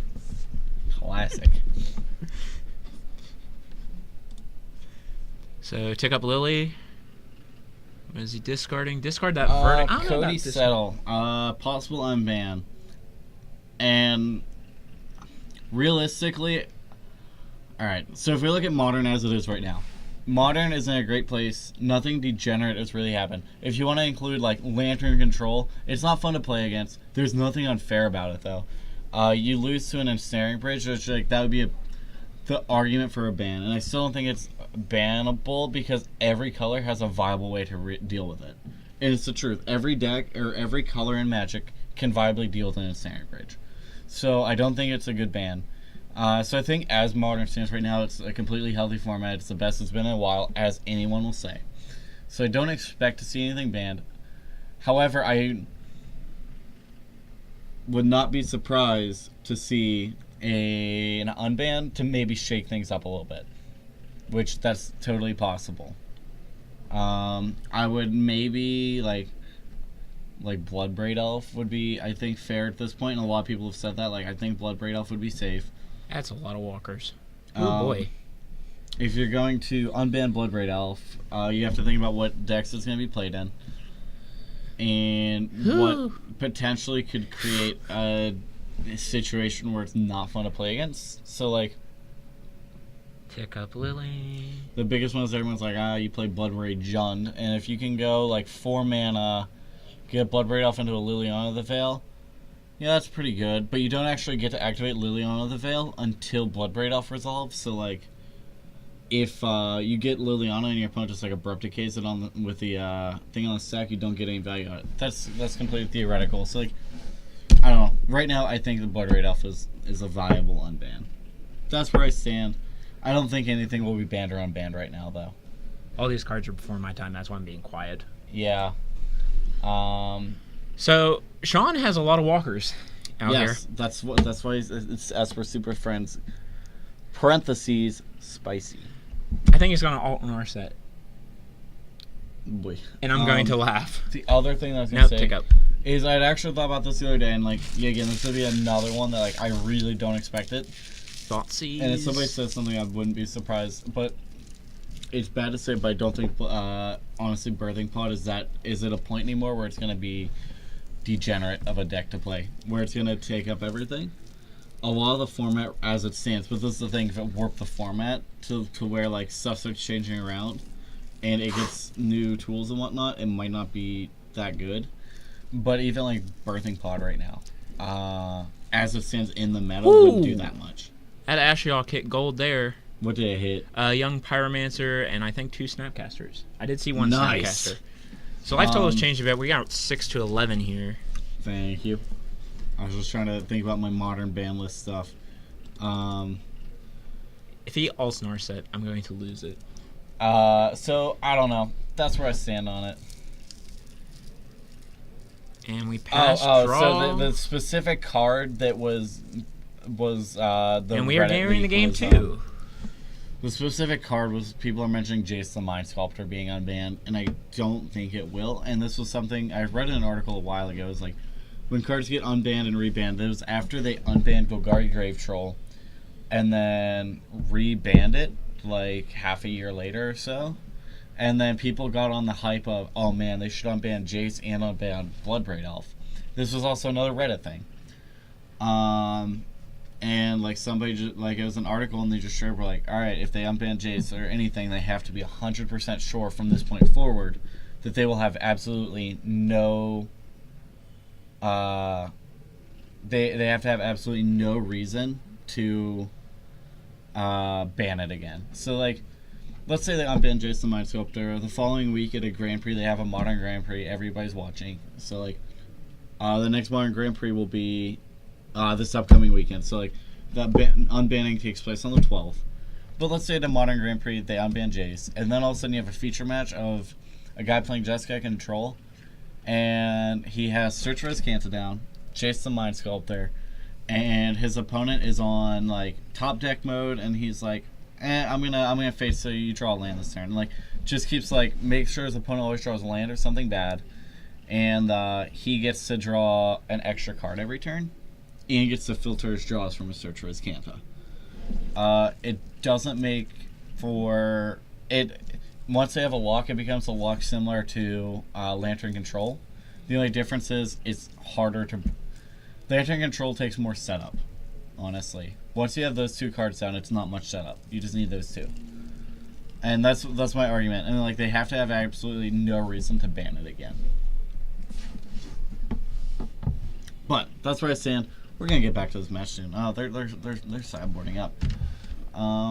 But yeah, as I say, the only possible unbanning would be like Bloodbraid Elf, but I don't expect any real unbannings to happen. Just because Modern's great right now. And then, like, I'll say this openly, like, it's pretty open. You can play whatever you like. There's a deck out there that you can play and enjoy it for any way you want to play. If you want to play like big green dudes, you can play Mono Green Devotion. That deck just got like top 16 and open a couple. I saw that. I want to build that deck actually. There is in the open in Richmond, a guy played Martyr Proc on day 1 and started 9-0 with Martyr of Sands, Proclamation of Rebirth. Last weekend we had Humans at the Pro Tour. Humans in the top 8. Black Red Hollow won. Abzan. There were 6 different decks in the top 8 of the Pro Tour. So like, I don't know. There's a lot of variance right now in Modern, which makes it really fun to play. Especially, like I said, like tonight, if you were here earlier, we have 3 people playing Lantern Control here, which is kind of wild. I would not have expected that many, but. Alright, so here we go. Levi on the play. All right, we're back to round 4 though. Levi on the play. These players aren't 1-1. They're actually quite clearly 1-0 in Sean Carroll's favor. Let me fix that real quick. Boom, 1-0. Hope this actually goes to game 3. That game 1 was actually very enjoyable. Yeah, and Cody, that's what I was talking about. Like that for Wizards of the Coast, like, and that was whenever they banned something in, like, they banned something in that, like, how do you judge a format as being healthy? Is it the number of viable decks? Is it diversity? And like, it's just a culmination of like, is it fun to play? Is it fun to watch? can you play a bunch of things, and like that's what makes like healthy, modern really healthy right now. So Levi will go to 19 with a fetch and probably a Serum Visions here. So like I think. oh, like, Delver. Delver. All right. That's pretty good turn 1. But not when you don't go turn 2 instant sorcery on top. Like Fair. This isn't Legacy. You can't brainstorm and set up your turn 2 Delver at upkeep. Unfortunately. Yeah. Hey! A bolt. Alright, and sometimes you do. Sometimes you do just blindly flip bolt. I think Delver's gonna get fatal pushed here. That what are you Serum talking Vision. about? That's not Delver of Secrets. That's Insectile Aberration. Boy, you just make this too easy. Ah. Got an Insectile Aberration though. He's about to turn sideways. And no fatal push. I was No Fatal Bush. I don't know how concerned Sean is for a 3-2. right now, and I think He can. He takes 3 no matter what. I mean, he fetched Shock take 3, or he just fetched takes 1. I don't know how concerned he is. If he just has a board wipe, you're like, I can take 3 for a few turns, and then just like wipe. Because the biggest thing is if he has Supreme Verdict, it can't be countered, so it doesn't matter. And it's funny is I forgot about the relevant text that Supreme Verdict could not be countered on it. I only play green, almost exclusively play green, so I forgot the little text that says it can't be countered. For a while, I just didn't know it had it. I was like, oh, it's a board wipe for 4, okay. And then I played a deck that had blue in it once, and I say once because I borrowed it, and they played it around. I was like, huh, all right, well, it can't be countered. Cool. This card just looks real mediocre now in my hand. Or it might have been like I was borrowing a commander deck or something. It might have been that, actually. So, is that Rest in Peace? Rest in Peace. Mm-hmm. Well, Gurmag, Angler, and Tastigar are going to be pretty bad now. Looks like a bolt. But we did see 7 mana producing lands out of Levi in game 1. Yeah. So, Levi could hard cast a Gurmag Angler if he wanted to. And a fish, a zombie fish. So Sean is at 10. He is taking a beating from this Delver here. Well, he took 3 from the bolt as well, so. Yeah. Now Sean's probably like, I might want to do something about that Delver. I'm going to play Search, though. Does he just not have a 3rd land drop? I don't think he does. No. He does not. Ooh. Sean, my boy, what are you doing? He has 3 Lilies in hand and an Esper Charm. Whoo. Well, Sean, my boy. One more Black Source land. I don't even know if it matters. So Levi just has like Stubborn Denial, Spell Pierce, Mana Leak, any of the above. He's just like, alright. No. No, you can't play that either. And like he hasn't even gotten a land that produces black mana yet. He's strictly blue-red right now. Yeah. So Sean will go to 7. Sean falls to 7. And there's that. Levi will shock with a Watery Grave and go to 16. There's the Black Source. Sean. There's a land. Search for his Canto. It's a land. Alright, we're going to keep it there. And I'm going to draw it. He's going to play which Lily, though? We'll play that one and we'll see. There it goes. There's Mana Leak number 1. And I'm gonna preemptively mark Sean Carroll down at 4. Yep. We could be most likely looking at a game 3 here. Yeah. I wouldn't be surprised if we see Oh, let's see. We're gonna another draw. Lily on it. Oh, there's Lily on it number 4 on top of Sean's library. You don't want that, Sean. No, get pitcher. He's chuckling. He's like, Why? Sean's There a you good go. sport. He looked at it. He chuckled. He drew his card. It's not land number 4, but we're gonna try Play to another Lily Lily. on the number 2. It is That one's good. All right, get that Insectile Get out of here, Operation bye. out of here. Just make sure you flip it back to a Delver Secrets. Oh well. Bye bye Lily, and I Shock say discard. yeah, He can't buy because he anything can't back. return it. Yeah, so Sean's Oh, at he has a 1. Ruined Halo in hand though. Sean has Ruined Halo in hand, but he doesn't have Double White. No. Boy. I don't know what you discard here, Sean.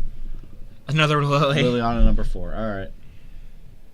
And did he do? Oh, he shocked him. He shocked Sean Carroll. He shocked Sean, and then Sean should be. Is 2. it 3 damage? 2 damage. Is it 2 damage? Okay. That's why I said shock. Okay. The card Yeah. shock. Like, I mean, do you want me to get the card up here for you? No, I know what shock does. All right. Deals 2 damage. Start. Yeah, I know. All right. Well, Sean just took 2. Okay. All right. So now Sean's up 2. And Sean, you're 1 lightning bolt away from dying. Yeah. Or 1 Kolaghan's command away from dying. Da, da, da. You got the bolt. Oh, Nope. No bolt. No kick command. No bolt. can't see Let what me it look at is. this. Also keep in mind, Sean's graveyard is also exiled. So, Yeah. so like that search for Azcantha is never going to flip. Nope. But it's letting you look at that top card and be like, hey, do I want this or do I want True. it gone? But it's never gonna flip. Let's see. Sean, what are you doing? You got an Esper Charm. Levi, I don't know how many cards Levi has in hand. It looks like 2. maybe 3, 2. 2. All right. One's a fatal push. I would have liked to see Sean actually just make Levi Yeah. discard them. Like uptake Liliana at your draw step when you have a second card in hand, discard both, so you just don't die to a top deck lightning bolt. Yeah. Like So tick up, discard. probably the fatal push.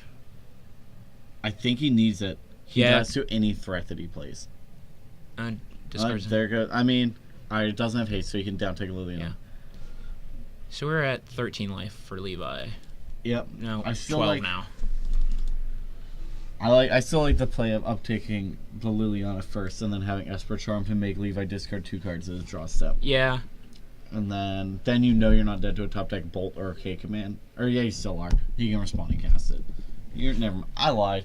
Ignore me at home, folks. Yeah, Sean's I've been commentating for too long. We're rolling on 3.5 hours at this point.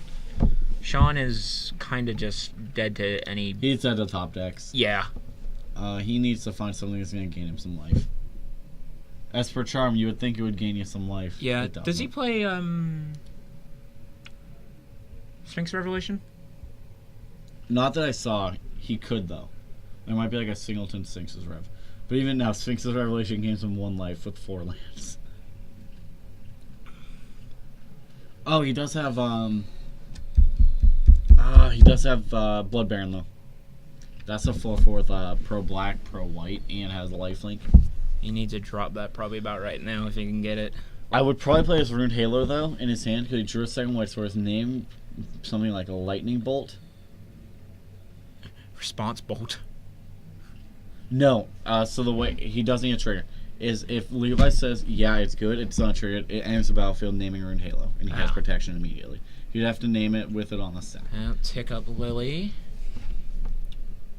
I'm gonna assume that it's probably Bolt.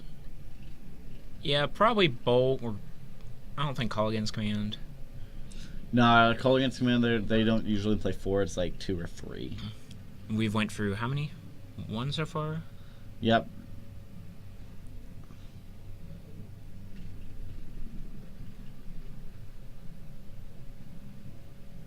Is that another Runed Halo in his hand? I think so. I mean, that's fine. No, Or that's go to the path. path.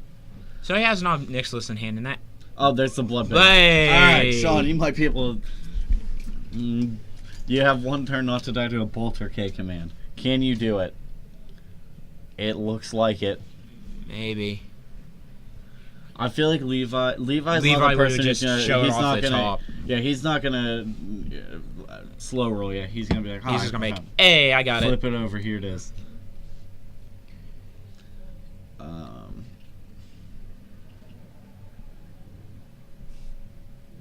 Another Delver. Hey, that blocks a certain Blood Baron. Yeah. If it flips next turn. Whoo boy. What? It just kills him. No, because it has No. lifelink. Blood Baron has lifelink. Well, if the Delver flips next turn. If he Sean do- attacks this turn and gains 4 life. Goes to 6. It won't block. His out is to draw a lightning bolt, and get a flip. Like, literally reveal lightning bolt to it. Yeah. Or if he down takes it, then not even giving him that out. Obnixilis. Gun a 5, draw a card. He's gonna, yep, draw a card, lose a life. Which is fine. He's Yeah, not, he's he's a out little of bit top up deck now. mode. Or out of top deck range. So, Sean's life total disappeared up on here on our screen. let me set save again. There we go. Serum Visions. I say top. Bottom.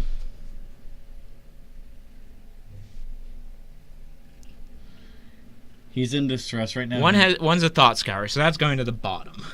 I'm gonna say bottom. He really needs to find an answer.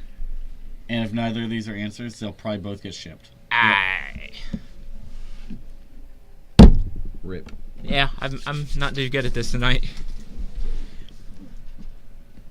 Does he have enough to activate the Colonnade? One land he does. I mean, he could activate Colonnade and it's just tapped already. Looks like a No, Gideon. there's a Gideon. It's gonna need a counter spell. Oh, That's gonna need a negate! negate.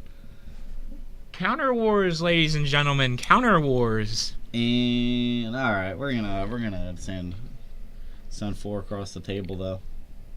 He's going to make an Emblem. So now he really doesn't die to anything. Like, No. Sean going up to 9. Levi dropping to 4. Levi's 1 out right now being nothing. Yeah. He can't even, like, Liliana make you sack that off the table. Tick up, get rid of that Fatal Push. At least Levi's being a good sport and letting Sean finish this game up. Yeah.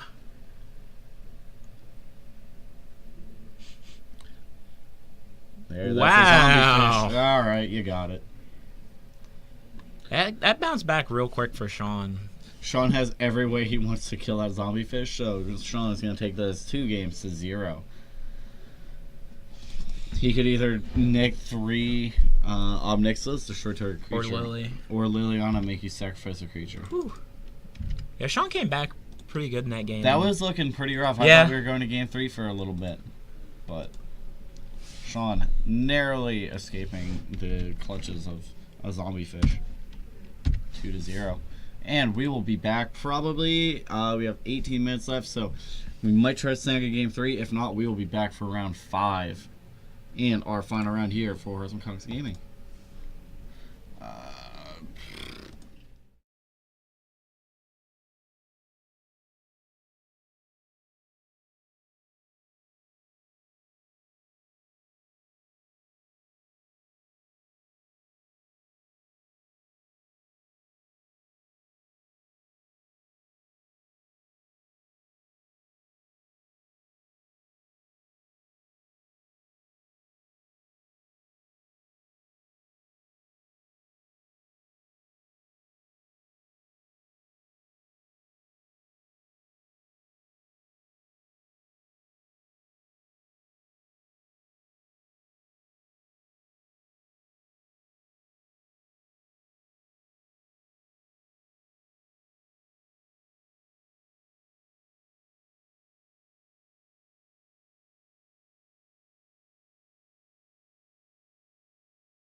Who do we have in my...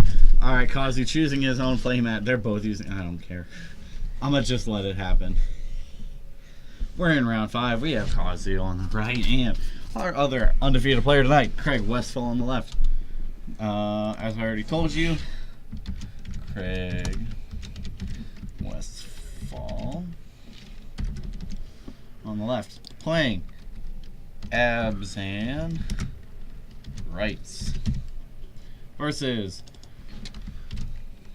I really want to put Kazuki Negri, but they're not. His real first name. I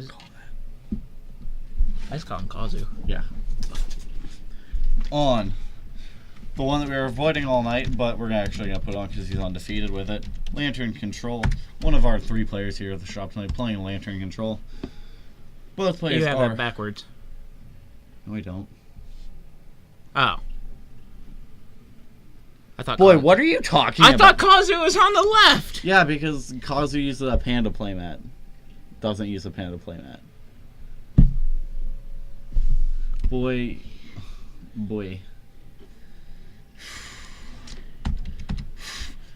However, buckle in, because we're about to see Abzan Rights versus Lantern Control.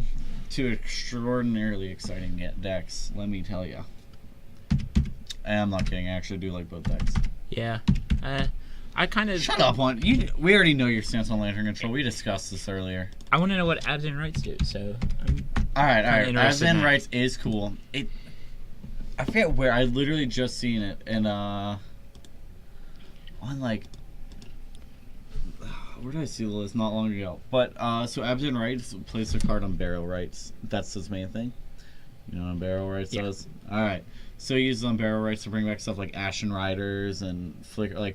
He has like Restoration Heals, like Flicker, Ashen Rider, and stuff like that. You know what Ashen Rider does? Yeah. All right. It's an EDH card, unfortunately. I had to check. I mean, you have to check these things. So I think Kazu mauled to 6. We did. He scried. Keeping it on top. I'm gonna go down and ask them to scoot some stuff over for me. Specifically, have Craig just scoot his playmat over, Alright. so that all of his stuff's on the board. So Inquisition. Inquisition of Kozilek revealing War of Invention, and Inquisition. It had 3 lands. I think he'll take the other. He'll take a War. Is it War of Invention? Yeah, probably Inquisition. Either an Inquisition or one he has to take one or 2. Yeah. And Kazu will Inquisition as well. Revealing a Voyaging Satyr. Is it? No, that's not Voyaging Satyr. 1 second, let Wyatt get back up here and do his thing.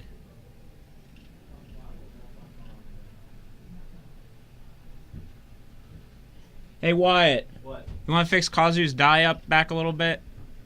He's probably fine. Okay. My knee hurts. I don't feel like going back down there. Did you fall? No, I almost did. Oh. So Mistress Bauble.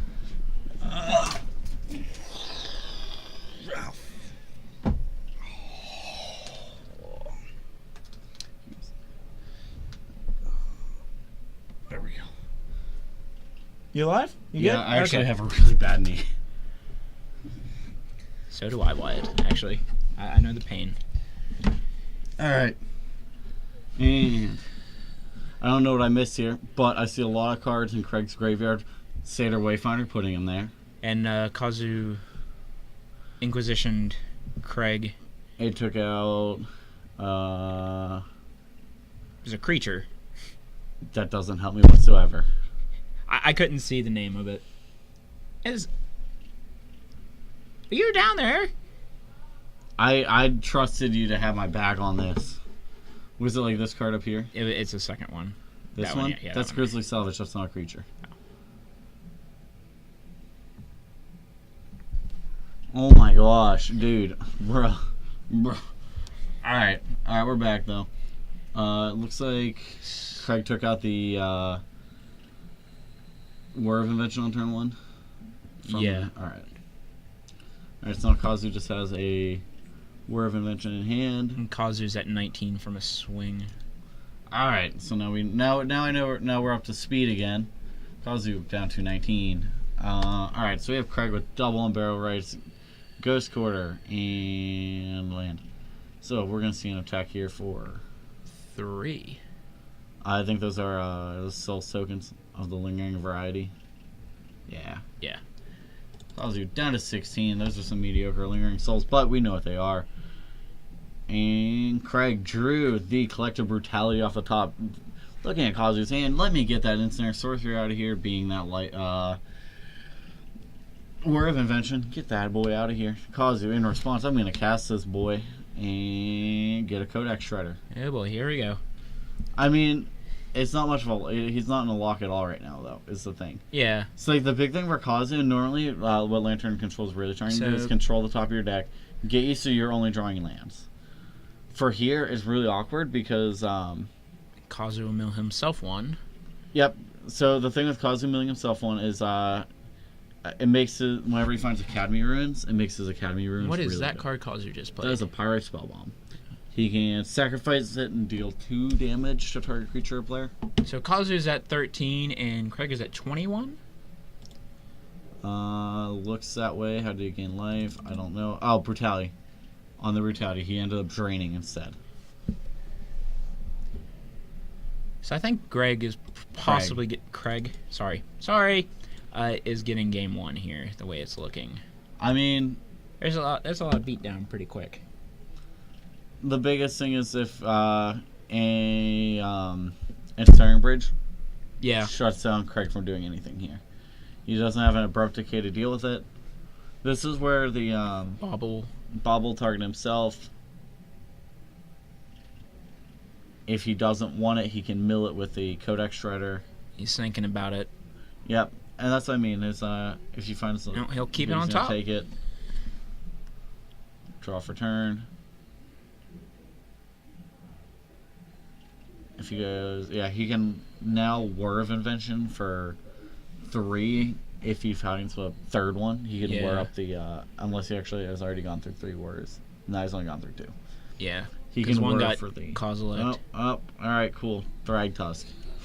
So we're at 3 to 20. Thrag Tusk gains you 5 life. 26.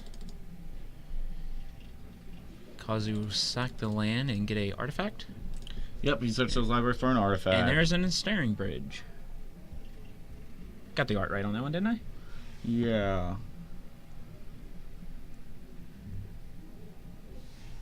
Give me a sec. That is Inventor's turn. Yeah. I think you can only search it if you have 3 or more artifacts in play. Does Kazu have a Darksteel Citadel down? We had 1, 2, and...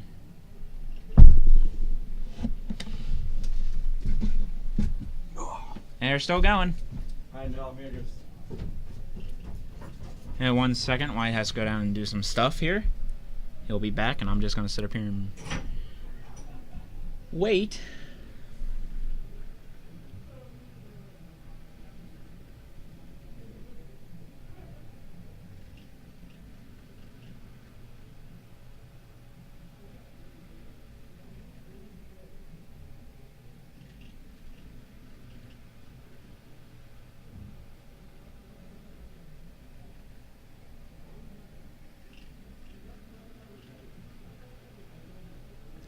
And looks like Craig got the game 1. Here.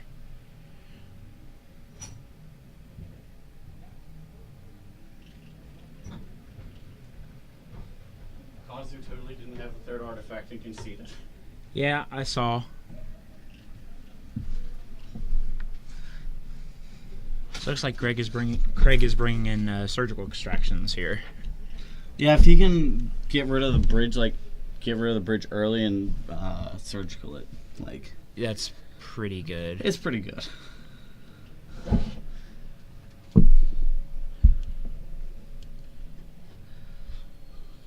And same thing in Kazu's defense. He was like, I totally forgot about that clause. It almost never comes up when you're playing it, which is true. The number of times Lantern Control just doesn't have 3 artifacts in play is almost never. Normally it's, like 4 or 5, something like that. Yep, and also I do know from, talking with Kazu, like, the Black-Green X deck, so Jund and Abzan, Neither of them are really great matchups for him.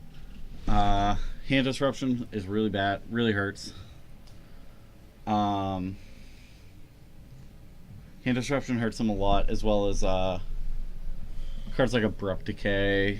Since he's not playing Jund, he doesn't have Ancient Grudge, but like Abrupt Decay's hurt, and such things like that. So, how does Affinity go against Lantern? Yeah.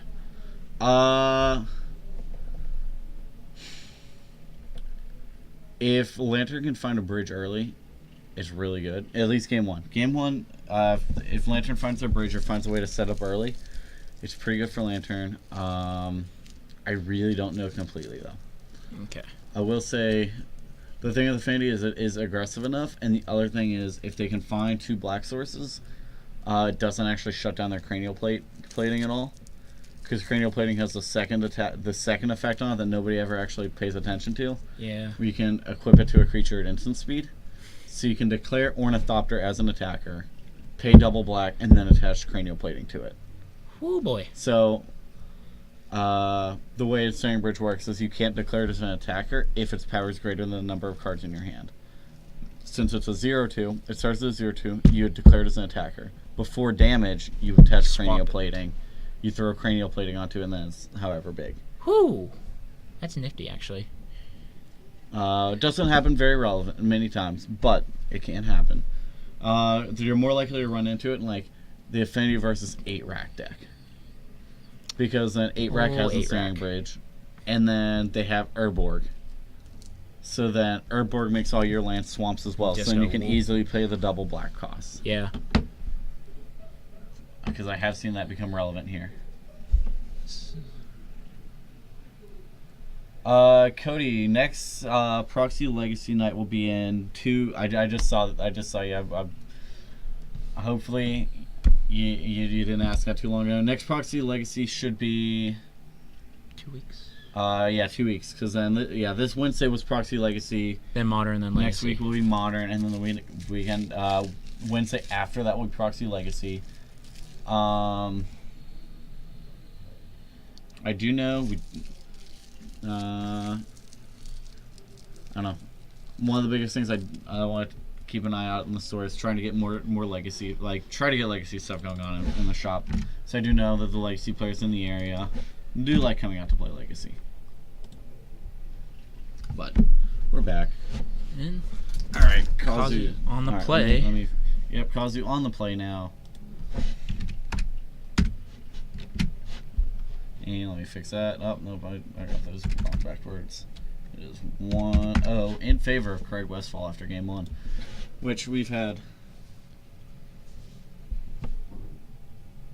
Yeah, so we have okay. So our events here, our typical week events are Wednesdays are Modern or Proxy Legacy alternating.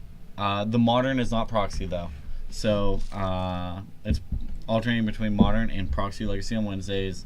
Fridays are Rivals.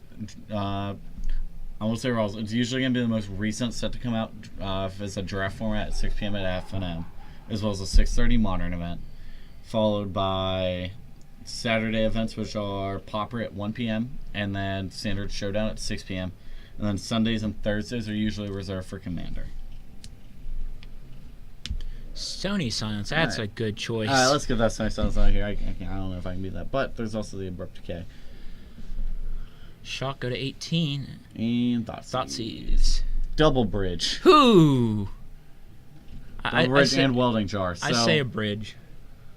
Because he gets a if bridge. If you get rid of a bridge, he still has Welding Jar to back up other bridge. But I think that's an Ancient Stirrings. He probably gets rid of the Ancient Stirrings. But if he gets rid of the bridge, and he does, he has to draw. This is the reason he has to draw Surgical Extraction. Yeah. If he doesn't draw Surgical Extraction, then you really did nothing except take 2 life. You've actually not advanced your game, your board state at all. And he takes out Ancient Stirrings because for Kazu, Ancient Stirrings is, a cantrip. It's costs 1 green. I'm gonna look at 5 cards and probably will find something. Yeah. But the only problem is Kazu has not found. Looks like green source. Inquisition of Kozilek, get rid of that Abrupt Decay. Yep. And is that an offense of the foremost I on think Craig's? it was. That's spicy. And there's a Here's- bridge. And a bobble. Bridge, bobble, and we have this, we do have down the, welding jar. I can protect this bridge. Alright. Siege Rhino. Crashing into the party. And 21 for Craig. Now, Cody, you're good. It's nice to be able to talk to the chat every now and then. Sometimes people don't jump in. I'm down. I'm always down to talk to the chat. Let's see if we're gonna have bridge number 2. He's gonna look at Craig's library. Yeah, that's fine there. I can't do anything about it. I'm Yeah. gonna draw 2 cards. What did I find though? I found Lantern of Insight. Oh, his 2 draws were Millrock and Lantern of Insight. Alright, Restoration Angel will flicker the Siege Rhino. Also, Cody, if you're not part of the group, we do have a Team 4 Horsemen MTG group. Yep, Feel free to join there. that's the other one is, yeah, like you had said, Team 4 Horsemen MTG. Let's see how competent I am with Facebook. I might be able to drop the link to the group. Ooh, Siege Rhino on the top. Actually, I'm gonna try this. I'm gonna see if I can actually. Another ensnaring bridge is down. Team 4 Horsemen MTG. Let me see if you're. And the milling begins. Scoop.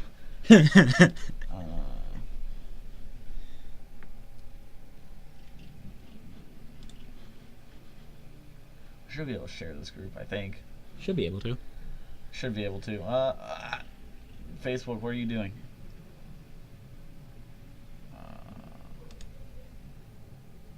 Save link. There it is. Yeah, there we go. Alright. So always, if you want to play Commander on Thursdays, put a thing up there saying, hey, I'd like to borrow a deck. And multiple people have multiple EDH decks on. Yeah, I got Thursday. nothing. I'm just gonna copy this link and see if it works. Control copy. We're gonna try to see if this takes you to the link to the group if you're not already in it. If you are, then just disregard this. That is totally not what we're gonna drop here. That would be really bad if I actually pasted that. I don't know if you knew what that was. I probably don't want to know. No, it's the link to the stream or the stream key. Ah! So, yeah, it would have been the stream key. That would not have been a good thing to drop. So I think Kazu's just in like mill mode now, and he's set up fine. See, here's the thing that I was talking about with Milo, is it's really awkward where on Barrel Rates has flashback, so you can bring it back, and if he puts in like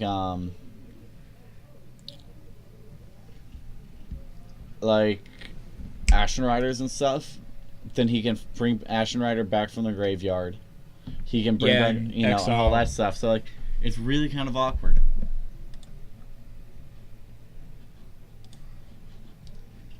Two ensnaring bridges. Blech.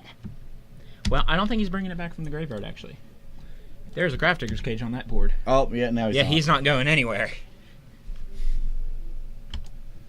Oh no!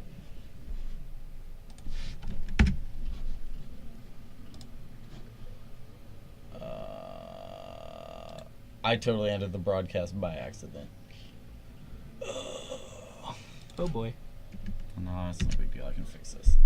I at least know how to do all this. So we can still talk over here on the Yeah, we can. Okay. Yeah, we can talk, and it's gonna come through on Twitch. I just accidentally ended it. On Facebook. Yeah, I hit the end broadcast, not the post. Oops. My B. So, another Siege Rhino on top. And there's another Grafdigger's Cage. You'll let him have that Siege Rhino. Yeah, that I don't think that Inquisition's doing anything good right now.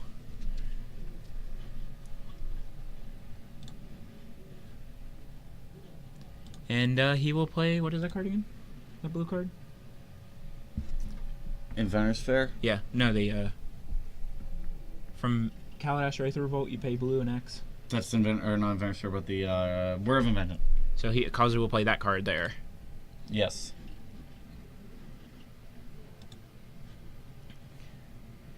And another Mox Opal. Probably screwed that up like I normally do. The Mox Opal on top. I don't. Yeah.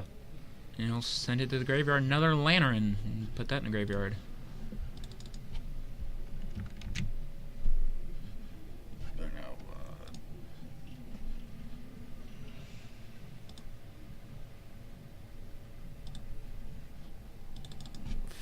Fetch, go to 23.